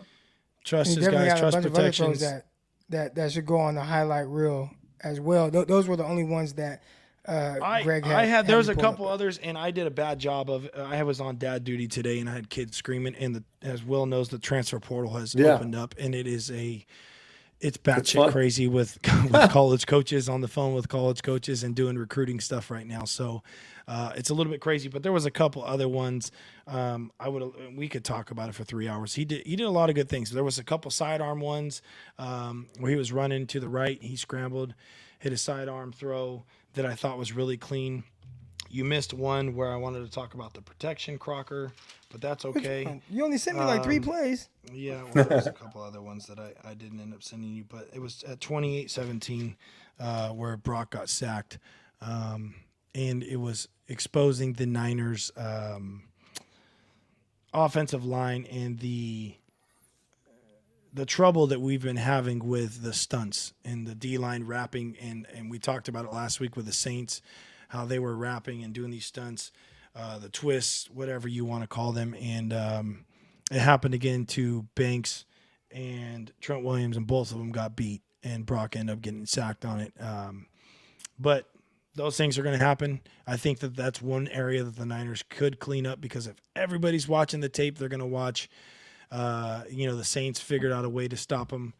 The Broncos obviously did a good job. They're upset with you with the film. Terrell's always on me. For some reason, I can't ever catch a break with Terrell. He's always on me. Even when on the Locked On podcast, look at him. They know. But that's one thing I think the Niners offensive line could clean up is the stunts, how they handle those moving forward, because a lot of teams are going to start doing it if they already aren't. Yeah. Well, Will, man, appreciate you so much for your time. Let everybody know where they can follow you. Do you do any breakdowns on any other platforms, YouTube, Twitter, anything like that? Nah, man, I just save my stuff for y'all. All right, man. We got the exclusive. Yeah, I mean, I'm on Twitter. I don't say much. I might have a couple of drinks and say some, talk a little smack about other quarterback coaches. I'm just kidding. I have a pretty boring social media presence. But I think it's like at Will Hewlett on Twitter. Give me a follow. I might say something nice about Brock. I probably just retweet good things. That's about it. But I appreciate y'all having me on, man. This is a blast. Niners are up there for me, so I appreciate the team. I was a Joe Montana fan. You can't not be. Living out in the Bay Area, always been a big fan out there, and NorCal's got a nice little spot in my heart for me. So. Packers till I die, though. Even when A-Rod, where is he going to end up? But let's not talk about that. But anyway, that's a whole other hour conversation. But no, Will, I appreciate you coming on, man. Obviously, respect the hell out of you. And Will is, and for those who don't know, Will is legitimately one of the top quarterback trainers in the country, and most people probably wouldn't know, because he admitted his social media presence is not probably, near a lot of other people, but he's working in silence, and he's worked with a lot of NFL guys. He's trained, one guy I pushed for was Gardner Minshew. You guys have done a lot of stuff with Gardner Minshew the last couple of years. And I was talking about Gardner, that would be a good option for the Niners to bring on when Trey got hurt.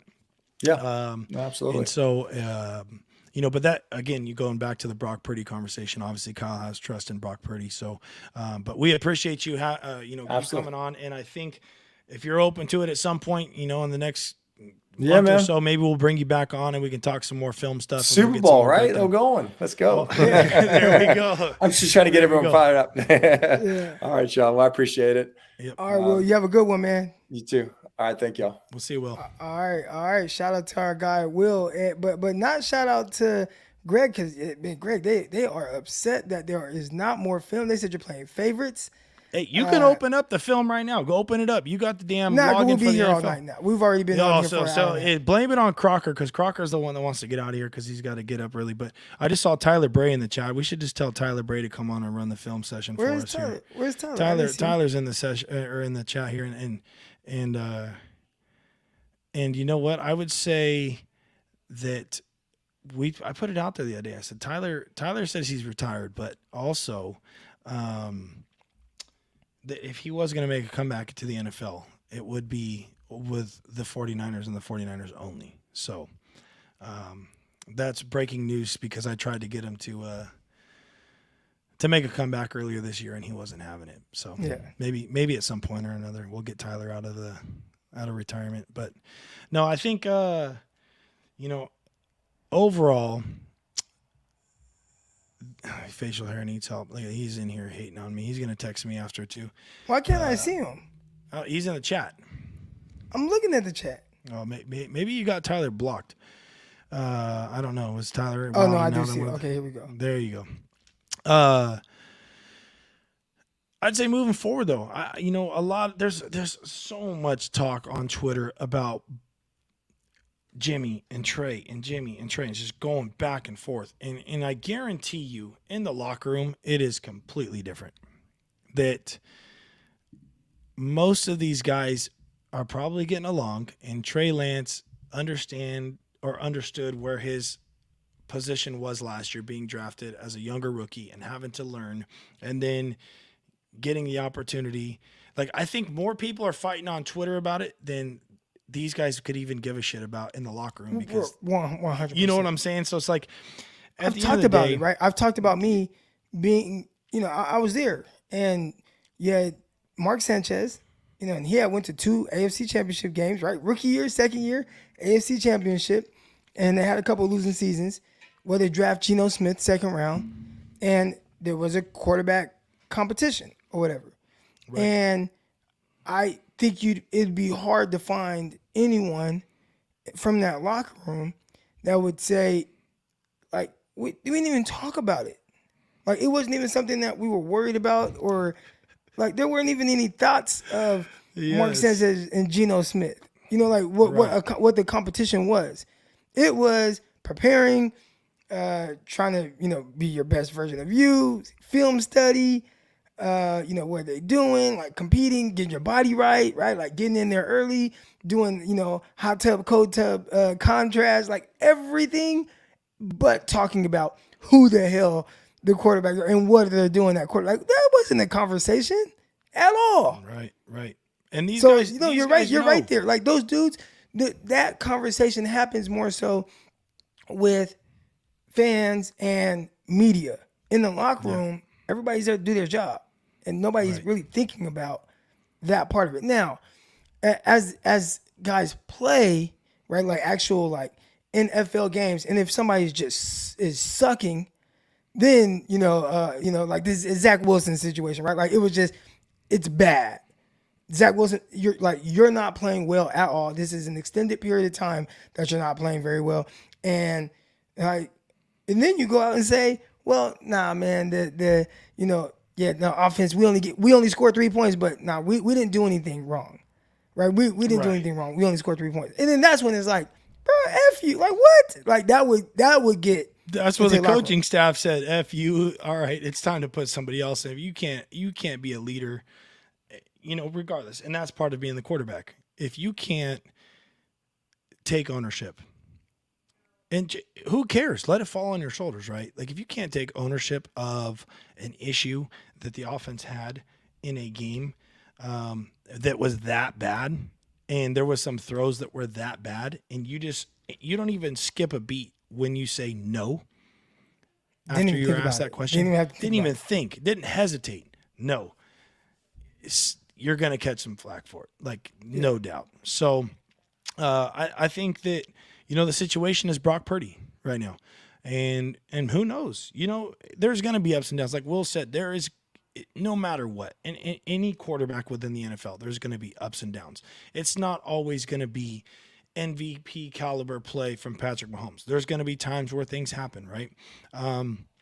But for right now, we got Brock Purdy, and I think that Brock Purdy is talented enough to take the Niners where they want to go, and so on. If Brock Purdy is playing very well into the playoffs, let's just say he's doing really well, it would be tough for them to pull a guy that has gotten him to that point to go throw in somebody that was previously in that position, whether it's Trey or Jimmy. It's the situation That happened with Kaepernick, the Rams, right? Kaepernick and Alex Smith. Alex Smith gets hurt, right? Kaepernick comes in. What are you going to do? That was playing a little well. different, though. Because, No, but it I'm was just saying. one game. It's like you're going to miss one game, and then it was like, oh, you know what? Maybe you're still not quite ready. Let's see this guy Kaepernick one more time. Right. And then he ends up taking him to where they win. But I'd say a better situation is Jared Goff and the Rams. Was it maybe last year or the year before? No, not last year. The one Super Bowl. Year before last. So Jared Goff's last year. Remember he had that thumb thing going on? Yeah. And they played the other guy, Walford or whatever. And then Jared Goff's like, hey, I'm ready to go. And they're like, nah.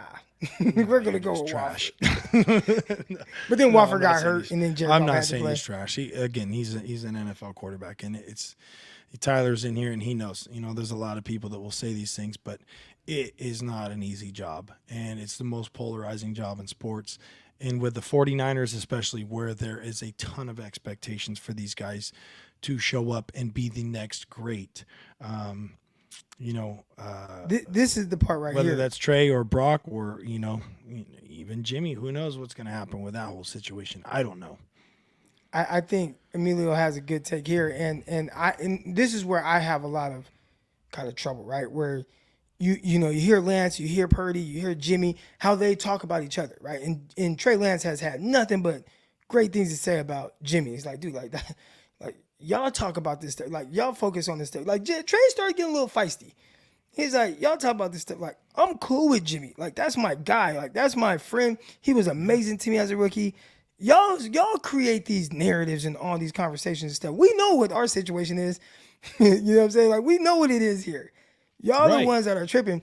And I think for me, it's hard because the fans have pinned themselves. It's like they put their flag in the ground on one side or the other. And then now it's like, that's what it's got to be, as opposed to just, like, what is the situation? The situation is, this was Trey Lance's team. He got hurt. So now it's Jimmy Garoppolo's team. He got hurt. So now it's Brock Purdy's team. You know what I'm saying? Hopefully he don't get hurt. Don't even say that. Don't say that, Krog. We can't even go down that road right now. And everybody's they're gonna support that, right? Like everybody in that locker room, they're gonna support that. You hear Brandon Ayuk, like, dude, he prepares it right way. Like he's like, that's our guy. That's who we rocking with. Yep. Debo already came out, like people was trying to go get Odell Beckham, and Debo was like, bro, we not recruiting nobody over here. Like, we got all our dudes we need here. Yep. So I think and I agree with them. I think that they do, and there's obviously been some missing pieces to the puzzle, but I think that there is enough with what's there right now. Yeah, is it going to be a tough task for Brock Purdy? Absolutely. Playoff football is different, but they got to get to the playoffs first. And, the Seahawks, it's not like they're 5 games back. They're gonna have to play, and these next couple games are going to be different. You got Tom Brady coming into town this week.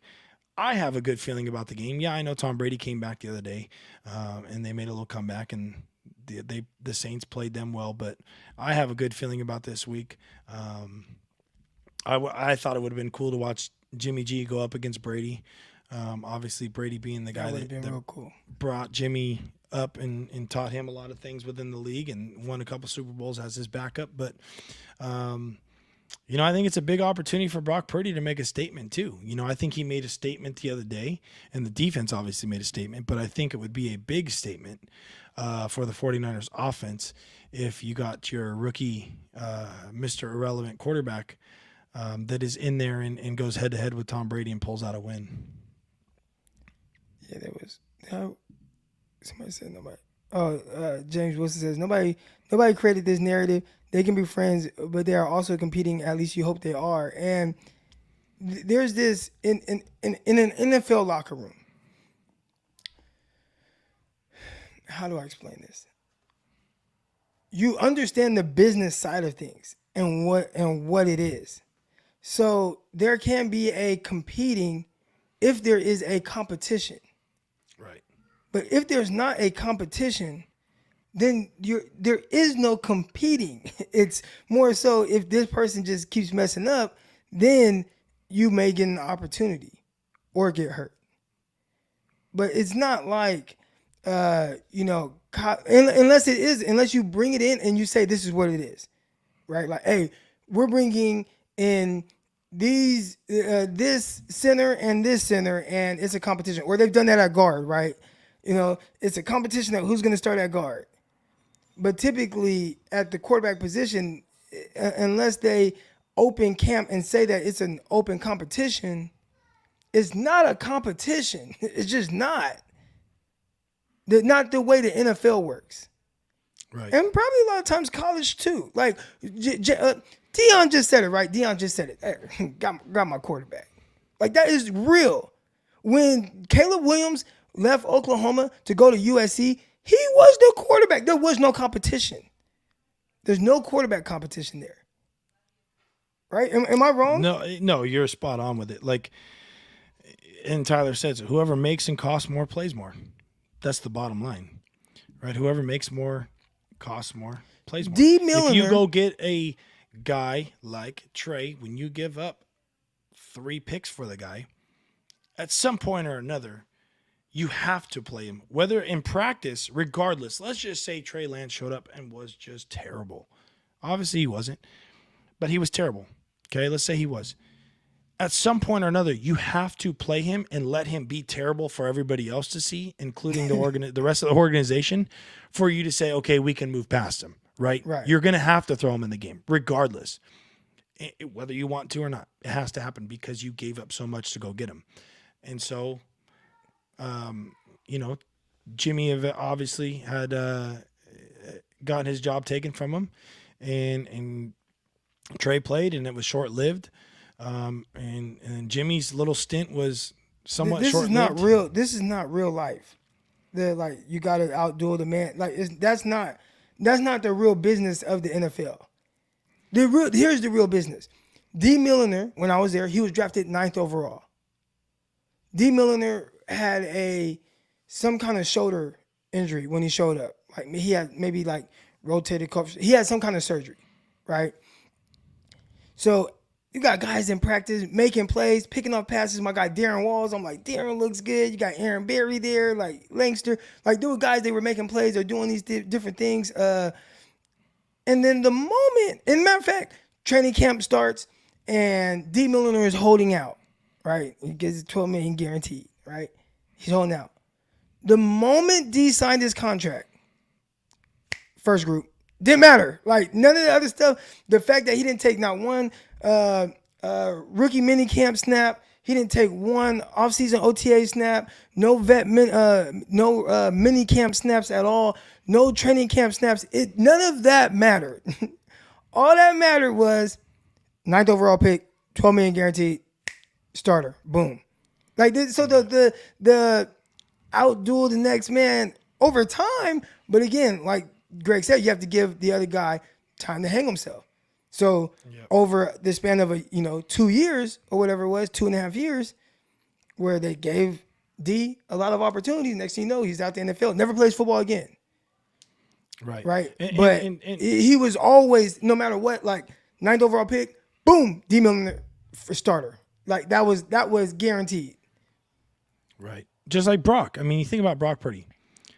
He was named the number 2, right?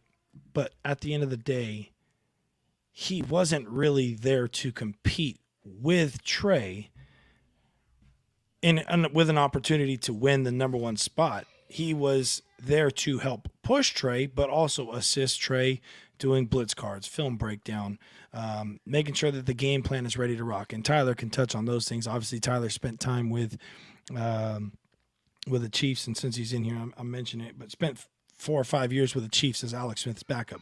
They draft Pat Mahomes in the first round.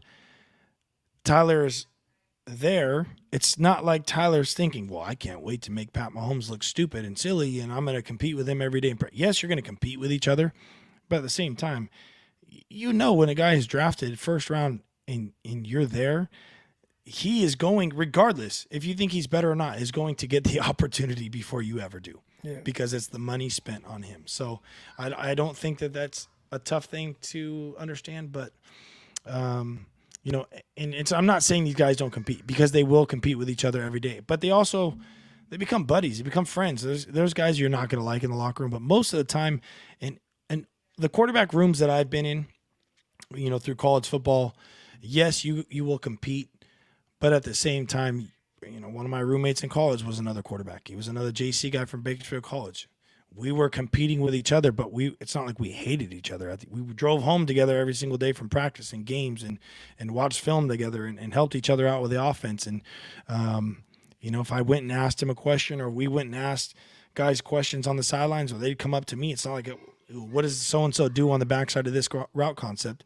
You don't blow them off and just say, well, figure it out yourself. You're screwed. Maybe Ryan Tannehill does over there in Tennessee with Malik Willis there, because that's what he had said. It's not his job to groom Willis, which, you know, that's maybe he's right to an extent, but I feel like you're going to draft a guy with but if Willis was a first-round draft pick, I think that answer probably would have been a little bit different. With a third-round draft pick, you know, it's not as much money that's spent. So we got T.O. and Jerry went at it. T.O. wanted to break all Jerry Rice records. I think with receivers, there can be like a different kind of friendly competition. My guy Lavelle Hawkins, shout out to my guy Hawk, you know. Lavelle, you know, he'd tell me stories about him and Deshaun Jackson at Cal. And they had unique ways of motivating each other, you know. But it was like I'm a big dog just like you're a big dog. You know, like that was kind of the thing. And you know, so I think receivers, it's a little different because guys. It's different because they both play. Both of them are opposite each other at the same time. Like I would like to think that Debo and Brandon Ayuk and Jennings and Ray, they all, everybody's going to talk some shit to each other. But at the same time, they all know that they're going to play at some point or another. With a quarterback position, you have to be ready to rock, but you need to help, because when let's say a coach calls, right? Let's say a GM calls, and they want a backup quarterback from you. They're going to call and ask John Lynch. They're going to call and ask Shanahan, hey, is the guy behind Trey a piece of shit? Is the guy behind Jimmy an asshole? How are they in the locker room? How are they with the other guys? What are they doing to get better? Is this a guy we should take? You know, those conversations are going to come up. And receivers, they have a little bit different, just like corners and everybody else. They have a little bit different way about, you know, or way that they carry themselves on the field and talking shit to each other. And they run around a little bit more free, I guess, as compared to the quarterback position. And, you know, we did have our guy Tyler Bray. Tyler's in the chat. We had him on here, and he talked about, you know, his time with Kansas City and Chicago and what they did to help the starting quarterback, right? Where it's like, all right, Mr. Trubisky, he's starting quarterback. Let's make sure that Mitch is prepared to go into the next game. So you can try to compete with him all you want, but you got to help this motherfucker at the same time. Like, prepare. Right. And then if you're not doing that, Jesse's then, in here, and I think Tyler being good and open to those things, that opened up other opportunities to where, like, not only are you going to be here with Kansas City, well, now you're going to go to Chicago with the same staff because we know, you know, like what type of quarterback you are in the meeting room and how you prepare and how you help the starting quarterback. So, I mean, there's kind of that part of it too. Like, you can't go into it like, every day. Yeah, I'm just gonna kill this motherfucker. Like, you know what I'm saying? I hope he sucks. Like, Right. nah. There's a maybe it's like that at the lower level. You're right. In high school, you might think like that, the immaturity, but at some point or another, there's a common ground with the team, and there's a common goal. The goal for the 49ers is to win a Super Bowl. If you're not doing those things to help prepare, and Travis Kelce said this the other day on his podcast, and Pat Mahomes was talking about how Alex Smith was the best thing for him and helped groom him, sitting behind Alex his first year. And then Kelce being one of the best tight ends in the game. Yes, there's guys that are there to compete, but Kelce's doing his job by helping those guys out. Because if you're not helping those guys out, if something happens and you go down, then they come in and shit the bed. Now the team's shitting the bed, right? So it just becomes this domino effect. And I think that, if you're helping the guy that's next to you, I think in the long run, it works out much better for teams than you being an asshole about things. Yep. So good talk. I don't know if you have time later this week. They want more. They want more clips of Brock Purdy. They want more clips. We could do. You know what? Maybe Tyler Bray's in here. Maybe we're gonna bring Tyler in. Tyler's a good guy. He can give some perspective on Tyler. Does Tyler want to come on? Let me tell Tyler. You already know, man. I'll send him the DM. Tyler, if you want to look at, you're always auditioning for your next job. There you go, Tyler. If you want in, you're in right now. But we don't have. Well, I do have clips, but we don't want to go. We don't want to go on the website. No, we don't. Because we've already had over 3,000 people watch this video right now. You don't want to lose that. Jesse's in here. Jesse is he's calling me his friend enemy, whatever. Frenemy. I saw you guys kind of beefing on this. I had to get my popcorn I wasn't out. beefing with him. I was talking about Niner fans in general. I think he took it as I was beefing with. I saw you put the little popcorn thing. Maybe, you know what? I'm going to start beefing with all these creators. I'm just going to start going, like Will said, he don't give a shit who he pisses off. College coaches or not, he's going, maybe I'm just going to start trolling everybody. I need a burner account. But Jesse's the number one. Jesse's the number one Jimmy hater, though. So right here, you see, so you are saying fan perception of the NFL is different than the actual NFL. 100%. 1,000%. Okay, yeah, 1,000%. It's not even close, and just like plays and protections and blown assignments and so and so should have thrown it here and so should have done this on this play. Nobody will ever know unless you're inside that room, right? Or nobody will ever know until somebody goes in a press conference, asks about it, and they give an answer, right? But the fan perception of Jesse saying that Trent Williams is tipping off plays. And then you get the coaches saying they never noticed it. and Trent says, well, I'm putting myself in a good position to make these certain blocks. So, Jesse then beefed with half of the Twitter world.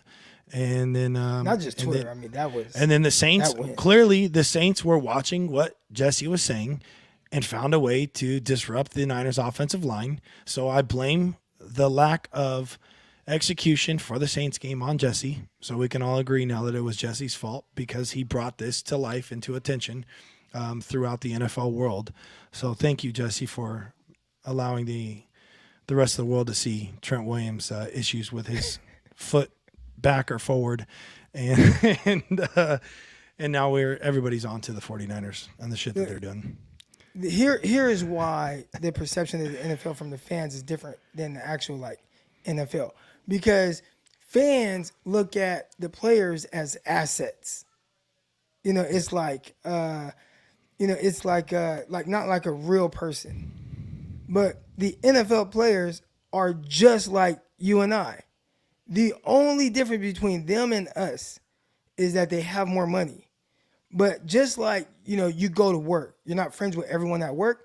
They're not friends with everyone in that locker room. Like, everybody in the locker room doesn't hang out. You kind of got your people that you kick it with or whatever. Then, that's cool. A lot of times you don't even really interact too much with the other side, the offense side. Like, when I was there, I had one homie. He was from Seaside. You know what I'm saying? My dog, Joe. Me and Joe, we were tight. You know what I'm saying? We go out, you know what I'm saying, do our thing or whatever. But for the most part, it was all defensive guys. So I had a few, interactions with some of the other guys, like, Joe McKnight. But even when Joe McKnight came and talked to me, it wasn't even about football. It was about some wild other stuff, Or there's a few guys. I got some stories I can't say. But but yeah, it's not like what people think. They're just normal people doing their job. Right. And they go about it that way. So there is a level of competition, but the competition isn't so much against other guys. It's more so about the numbers, because it's such a numbers game. So you're not even really thinking about a person that you're competing against. You're really competing against the numbers to try to make the roster. Like, that's where your competition is. But if you're not a guy that's worried about making a roster, right? Like Antonio Cromartie, he's getting paid $9-10 million that year. Like, he wasn't competing against anybody. So it's, he goes there, he goes to work, he does his job. Me, I'm counting like, okay, this guy got hurt. Okay, so I need to do this. It's different for me than him. Yep. So I think that's the part that is, there's really kind of a disconnect between the fans that think that there's this drama-filled thing in the locker room, like this show, Playmakers. Do you remember Playmakers? How old are you? 32. 33? Just turned 33. So you're 2 years younger than me. Playmakers was on ESPN probably my senior year of high school, or around there. My junior or senior year. So we're talking about like 2004. So you might have been a little young, maybe you won't watch it. But it was like very, it was almost like Ballers. Have you watched Ballers with The Rock? I watched Ballers. Yep. So it was kind of like Ballers. But I feel like it wasn't as it felt more real. But it was like Ballers. They had to take it off ESPN. They're like, okay, we can't keep doing this. I'm pretty sure the NFL was like, this is not a good look. Much. Like, y'all need to. But it was a good show. Gerardo said they paid. I say it was closer to that because there was a player, right, and they had some stuff going on, homosexual type stuff, right? Guys hiding their sexuality. When I was with the Jets. Goddamn. Oh no! This is where we. This no. is This out goes there. off the rails once an episode, and this is where it's going off the rails now. There was a player who was not with the team anymore. He was with the team the year before. So I'm not going to say his name or anything like that. But we're there. All of a sudden, these photos start floating around. The dude's, I guess it was supposed to be his best friend or something. But they're going on like these vacations together. He's holding them. He's like, and the best friend was like he was like smaller. But it was some wild stuff. You're seeing the picture, and I'm like, this your man's? Like, so it was pretty wild. But that was some stuff that would happen on Ballers. In the NFL, I don't think they like to depict it. They're trying to keep it under wraps there. Yeah, there's plenty of things. There is it's a lot of things that happen in the locker room stay in the locker room, right?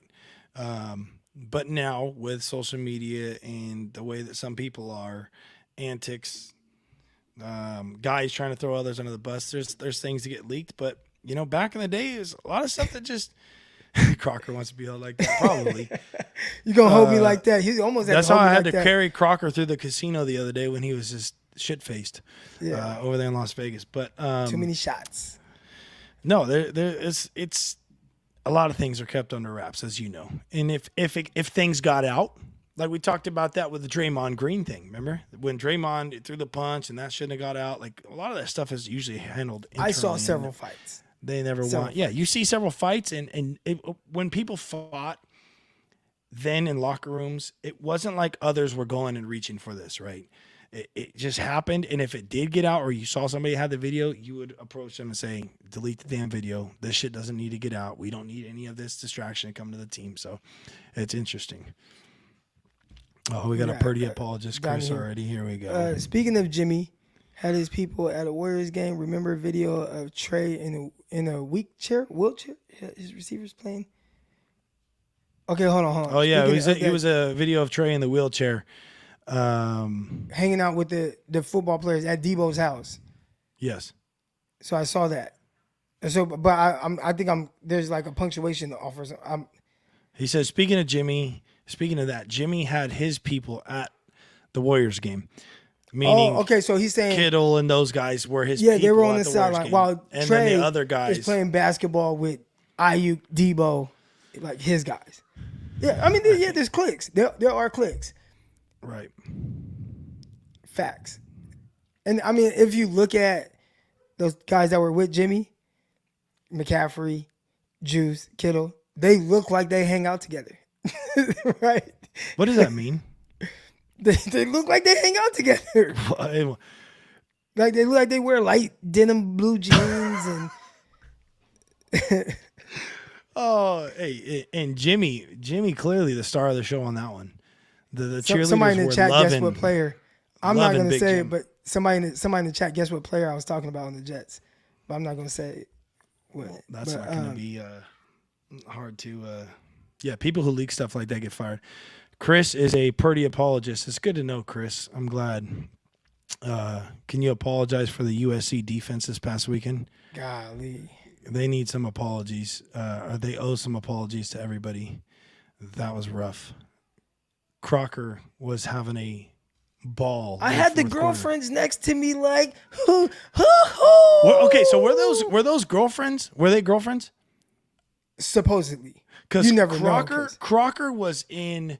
I was very intrigued, and I wish I pulled out video. I was telling my wife about this. She's like, "How was Croc at the game? Did he have to babysit Croc? Was he that toasted?" Stevie obviously messaged me, Crocker's wife, and said, "Hey, make sure that Croc doesn't do this, and this, and doesn't drink too much because whatever." But because you apparently Crocker I like throws that up the when he wives were drinks. very, Yeah, the wives were very concerned about Crocker. Yeah. But I'm watching the game, and it's Crocker is in like podcast mode, sports journalist mode, everything player mode combined. There's two girls sitting next to us wearing Utah jerseys, and Crocker is pointing out things on the defense that the defensive, like what look the defense is showing and how the offense is going to beat them and what they're about to do. And I'm thinking, these girls don't give a shit. She asked me, it was her boyfriend. She asked me what I thought. He kept going and going and going, and I'm like, this guy is giving him a full breakdown of every play right like, now. Look, he's more Croc of a is stand-up guy, into but then it. he rushed from 3 tech. Oh, they're like three. Like I know that they were thinking, what the hell is this guy talking about? But it was comedy. I was listening, but I was not necessarily listening. So, man, that was funny. It was good stuff. You know, I wish I had a asked. camera on. All right, I'll tell you. Legitimately wish I would have videotaped you. And then the Utah fans were just throwing shade at Croc, but they were nice. They weren't rude. Like if we were in California at a game, you probably would have got shit thrown on top of you, and it would have been some bad experience. But they were patting Crocker on the back, and they were saying you can come on over and be a Utah fan. So yeah, they were doing that. They were being nice to Croc, but yeah, Crocker was just like fully engaged. I like football. old people. I like the way old people talk shit. Yeah, that's what it was. I mean, it was like the people that were above me that would talk, like it was older people. So like they're older people, their jabs are a little more subtle, I guess you could say. Yeah, they politely talk shit to you. Yeah. And they're clever about it. Their approach is different versus somebody saying F you, F the Trojans, like big deal. F the Trojans, F the Niners, F the Giants, whatever. It's like, okay, that's fine. What do you want me? They younger people, as you know, they talk shit and it's stupid. They try and get you to react, and then words are exchanged, and then that's when you become somebody on Barstool Sports throwing punches or whatever. So, but yeah, Crocker was feeling good. I was. Let's just say that. And I thought you were feeling good by the time we got to the game, but you must have played it off well, because at halftime, Crocker went and got some burrito and was pissed off that he paid $8 for a Powerade. He was like upset. Crocker walks up, "Can I get one of those Powerades?" They tell him it's $8.75 for a Powerade. What? This is not even the big one. This is the 20. This is not even a 32-ounce Powerade. Are you kidding me? And I was like, well, I just got a fountain drink that was $4.70 or whatever. The brisket burrito was actually pretty good. The brisket burrito was good. I was I gonna paid say $16 for that, but now I'm paying $16 for the burrito and then $8 for a small Powerade. and I got the 32-ounce fountain drink for $4.50. But It was too late. I was gonna say that was my first time at Allegiant Stadium, and that was your first time at Allegiant, right? I did like it. I think that, and I'm not a Raider fan, obviously, but that stadium to me is so much more of a football stadium than SoFi Stadium. And Danny, my buddy, shout out to Danny Hernandez. Danny's from LA, but he said he was obviously at the game with us and said that the SoFi Stadium in LA it's LA. It is way over the top. It is bougie. They tried to make it way more exciting than it really is, and they just overdid it. It's way overblown. And if you look at the Raiders Stadium, it's not all of these, like the SoFi has, the lower level is 20 rows, and then it goes to suites, and then it's 15 rows, and then it's suites, and then it's 10 rows, and it's suites, and it goes all the way up, and there's five different sections or whatever. The Raiders Stadium was 65,000 people, and it was loud in there. It was really loud in there. I thought it was really loud in Lights there. out, everybody had their phones on. No, it was a great atmosphere. And they had the DJ up there spinning the stuff with all the mascots from the Pac-12. Like, I thought the atmosphere was killer there compared to being at SoFi. It felt more like the inside of it, more like Levi Stadium. Like if you're sitting in Levi Stadium and you're looking around, it felt more like that. But obviously, in a dome, but then with a sweet ass like appearance from the outside. Yeah. Right. Yeah. Like It's it's slick, like man. the design on the outside, amazing. The design on the inside, more like Levi, which is really nice and clean. Like I actually like the inside of Levi with the two open ends. I think that's sweet, right? It's nice, it's clean. The jumbo screens, etc., is not over the top. It's not too much. But the outside of Levi is like, I've been around. I've seen like Minnesota Stadium. It's like, wow, this looks like a spaceship. You see all these other new stadiums, and it's like, okay, your outside design is kind of trash. But when you're actually sitting in Levi, I actually really appreciate the nice, clean look that it has. I would say inside it is similar to probably to Levi's, the Allegiant Stadium. There's 3 levels, right? And you got your suites in the middle. Everything was convenient. There wasn't a ton of lines for the food. Even the lines looked long but moved pretty quick. But overall, I was, I always was like the basher of the Raiders shit, and I was like, the stadium's going to be trashed, blah, blah, blah, blah, blah. But when we got there and taking the videos, you walk up the escalator and there's like a nice chandelier, and then going down the hallways, there's dice and the wallpaper, the painting or whatever it is, was super clean. Like everything was really nice. So I'm pleasantly surprised, I guess. I think he's talking about the 49ers locker room. We got Donnie Willis here. He says it means there's the division in the locker room. Gosh damn it, Donnie. Don't start.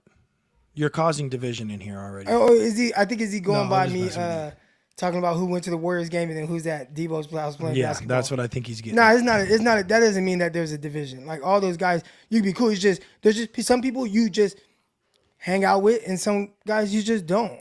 But that doesn't mean that there's A couple nights prior, Debo and Ayuk were there by themselves at the Warrior game. Yeah. And then, maybe it's a thing where the Warriors call and say, hey, we want you 4 to show up, and we want you 2 to show up, and we want these guys to show up. Who knows? Again, nobody will ever know that stuff unless you're inside the locker room. How come they didn't pick Brandon Ayuk to show up with them? Yep. All right. Is it better than Cowboy Stadium? I don't know. I've never been to the Cowboy Stadium. I have been to the Cowboy Stadium. Jerry set the standard on the indoor stadiums. I will say that. I'd say if you want the bells and whistles, like just from like how it looks, the outside, all the stuff, the jumbos, SoFi is better than Jerry's World. Jerry's World is huge though. It's huge. I think it seats probably like 25,000, 30,000 more almost. Yeah, right? it's like they said it was a sellout the other day, and it was like 65,000. I think their max capacity is like 100,000 or something like that. Yeah. So, but so Jerry's World, it is huge, and the Jumbotron is kind of weird though because it's almost like they put 4 jumbotrons together. So it's like a screen here, and then smaller screens on the side, like this way, or the back, however you want to call it. But it's like side, big, huge screens, and then other side. As opposed to like SoFi, it's like a circle, one big screen around the middle. and I think it's sweet because it makes it to where there's like not a bad seat in the house. The Atlanta Falcons, they got something really cool in theirs where they actually their roof opens up, but it's a big circle, but within the circle is a jumbo screen. Yeah, It's like a big screen. Like it's pretty sweet too. and then at Allegiant, they didn't. I thought they would have. They didn't have a big jumbotron hanging down from the middle. It was one up in one corner, one up in another corner, More and then traditional. a huge jumbotron in the end zone behind us. So a lot more traditional, and it just felt more like a true football stadium, as compared to SoFi's. The Eagles Stadium. Adrian asked about the Eagles Stadium. The Eagles Stadium, it was more normal. It was pretty normal. I think some of these stadiums, I think Soldier Field. I've been to a lot of stadiums now. Eagles, whatever. The Eagles, I couldn't even really enjoy it because the people told me that Eagle fans were going to beat me up. Crocky was So- scared out there in Philly. No, so I'm trying you because y'all said y'all gonna do this to me. So now you gotta prove it. Oh, Yeah, come on, like you're not gonna tell me. They're like, oh yeah, they're gonna throw batteries at you. They're gonna do this. They're gonna do that. Like, who's gonna do it? You're not gonna do it. Why are you telling me what other people are gonna do? So now I'm in the stands, and I'm a little turned up, and now y'all gotta hear me. So I'm talking shit the whole time, the whole game. I got it's on so Twitter. you were more concerned with the shit talk rather than Yeah, because than I the got to see, because you actual said everything you were else going that's to try going me. on. Said somebody's going to try me. So now I'm trying to figure out who's going to try Yeah, me. sounds about right. And that is the defensive back mindset in a nutshell. Whether you're going to beat, you already know whether you're going to be tried or not. You will go up against any receiver, whether you get your ass toasted or not. You will always say you're going to lock his ass up. Am I right? Oh, 100%. There we go. That's the defensive back mindset in a nutshell. Yeah, brother, you know what I'm saying? You know what I'm saying? And then we sit there and dudes like, oh, yeah, don't do that in the halls. They're going, who? Who's going to do what? They might do it to you. They're not going to do it to me. Donald told them too. Like, Donald said, look at me, look at you. They try people like you. They're not going to try me. Oh, no. Oh, yeah, we was turned up. And the 49er fans took up the whole took over the whole little area. Like, oh, man, chanting all type of stuff. And 49ers took over that whole area. Out of all the stadiums you've been to, though, has that ever got to a point where you're face to face with somebody where you think something might go down? No, because I'm a nice guy. All right. I figured as much. With Angry Donald, though, you never know. No, I mean, like, bro, we go to the game to really. So one, I'm not even like really someone that likes to go to the games. There has to be a reason why. So, Soldier Field is like, okay, Soldier Field. You gotta experience Soldier Field. Eagle Stadium, you just gotta experience the atmosphere. Like, not trying to like fight people, but you gotta experience the atmosphere of Philadelphia. We went out there, we ate the cheesesteaks, all that stuff, right? Like, you just gotta hear their accents, the Philly accents, how angry. You just gotta hear, you gotta experience that stuff. So a lot of times I just go I want to watch the game. I went to 49ers. I wanted to watch Tom Brady. It wasn't even to watch the 49ers. I wanted to see Tom Brady. NFC Championship game. Like, I wanted to see Aaron Rodgers. Obviously, I want to see the 49ers win, but like, I want to, I got to watch Aaron Rodgers. Right. So that's why I really go to games. But like, don't be on the weird stuff. Cause then now, like, I'm a really nice guy. But once you start winding me up, then The it's like, Stockton all right. comes out. The 209 comes out in him. Yeah, real 209. Cause don't do that stuff. Cause look where I'm from, and that's my issue. I think that's my issue with Twitter trolls too, because Twitter people where I come from, right? And I'm not acting like I'm this gangster. I'm not. But where I'm from, when you are disrespectful, like people handle it a certain way, right? And I'm very aware of that because I done seen it. I done seen people get their brains blown out, stabbed, shot, all type of stuff. So I know what goes into like being disrespectful. So when people are like disrespectful to me, when I'm not disrespectful to you, I'm just not. Like I treat people how I want to be treated. So when you are like, it makes me feel a certain type of way, and it's easy to kind of charge me up because I know like, you know, how people really handle stuff like that. Yep. So you know. But anyways, Croc. You played against Chris Henry. Are you talking about Chris Henry from Stockton? Because if so, Chris ended up going to Arizona, got drafted second round because he was really fast, big, swole, buff guy, and played in the NFL for some years. Him and Lavelle. But so if it's that Chris Henry, yeah. If you're talking about Chris Henry from the Bengals, no. Anyways, we've been going kind of long here, 2 hours, and I got to be up at 4 a.m. Go train these adults. My morning class is grown, man. Got like 8, 9, 10 adults that be in there. Let's go. I know. Hey, I know. It's coming, man. The storm is coming. Oh, yeah. But Yeah, man, no, I'll get some more stuff on tape, and maybe we'll revisit it at some point this week. If you're not busy, I'll do it. One of these days. I don't know. Tomorrow I can gather it, and then I'm going to California. My brother's graduating nursing school. Again? You are just on the road. My Should we brother go to the graduated game on nursing Sunday? school. I kind of had to. Do you want to go to the game on Sunday? For real? Look at you looking at me. Do you want to go to the Rose Bowl?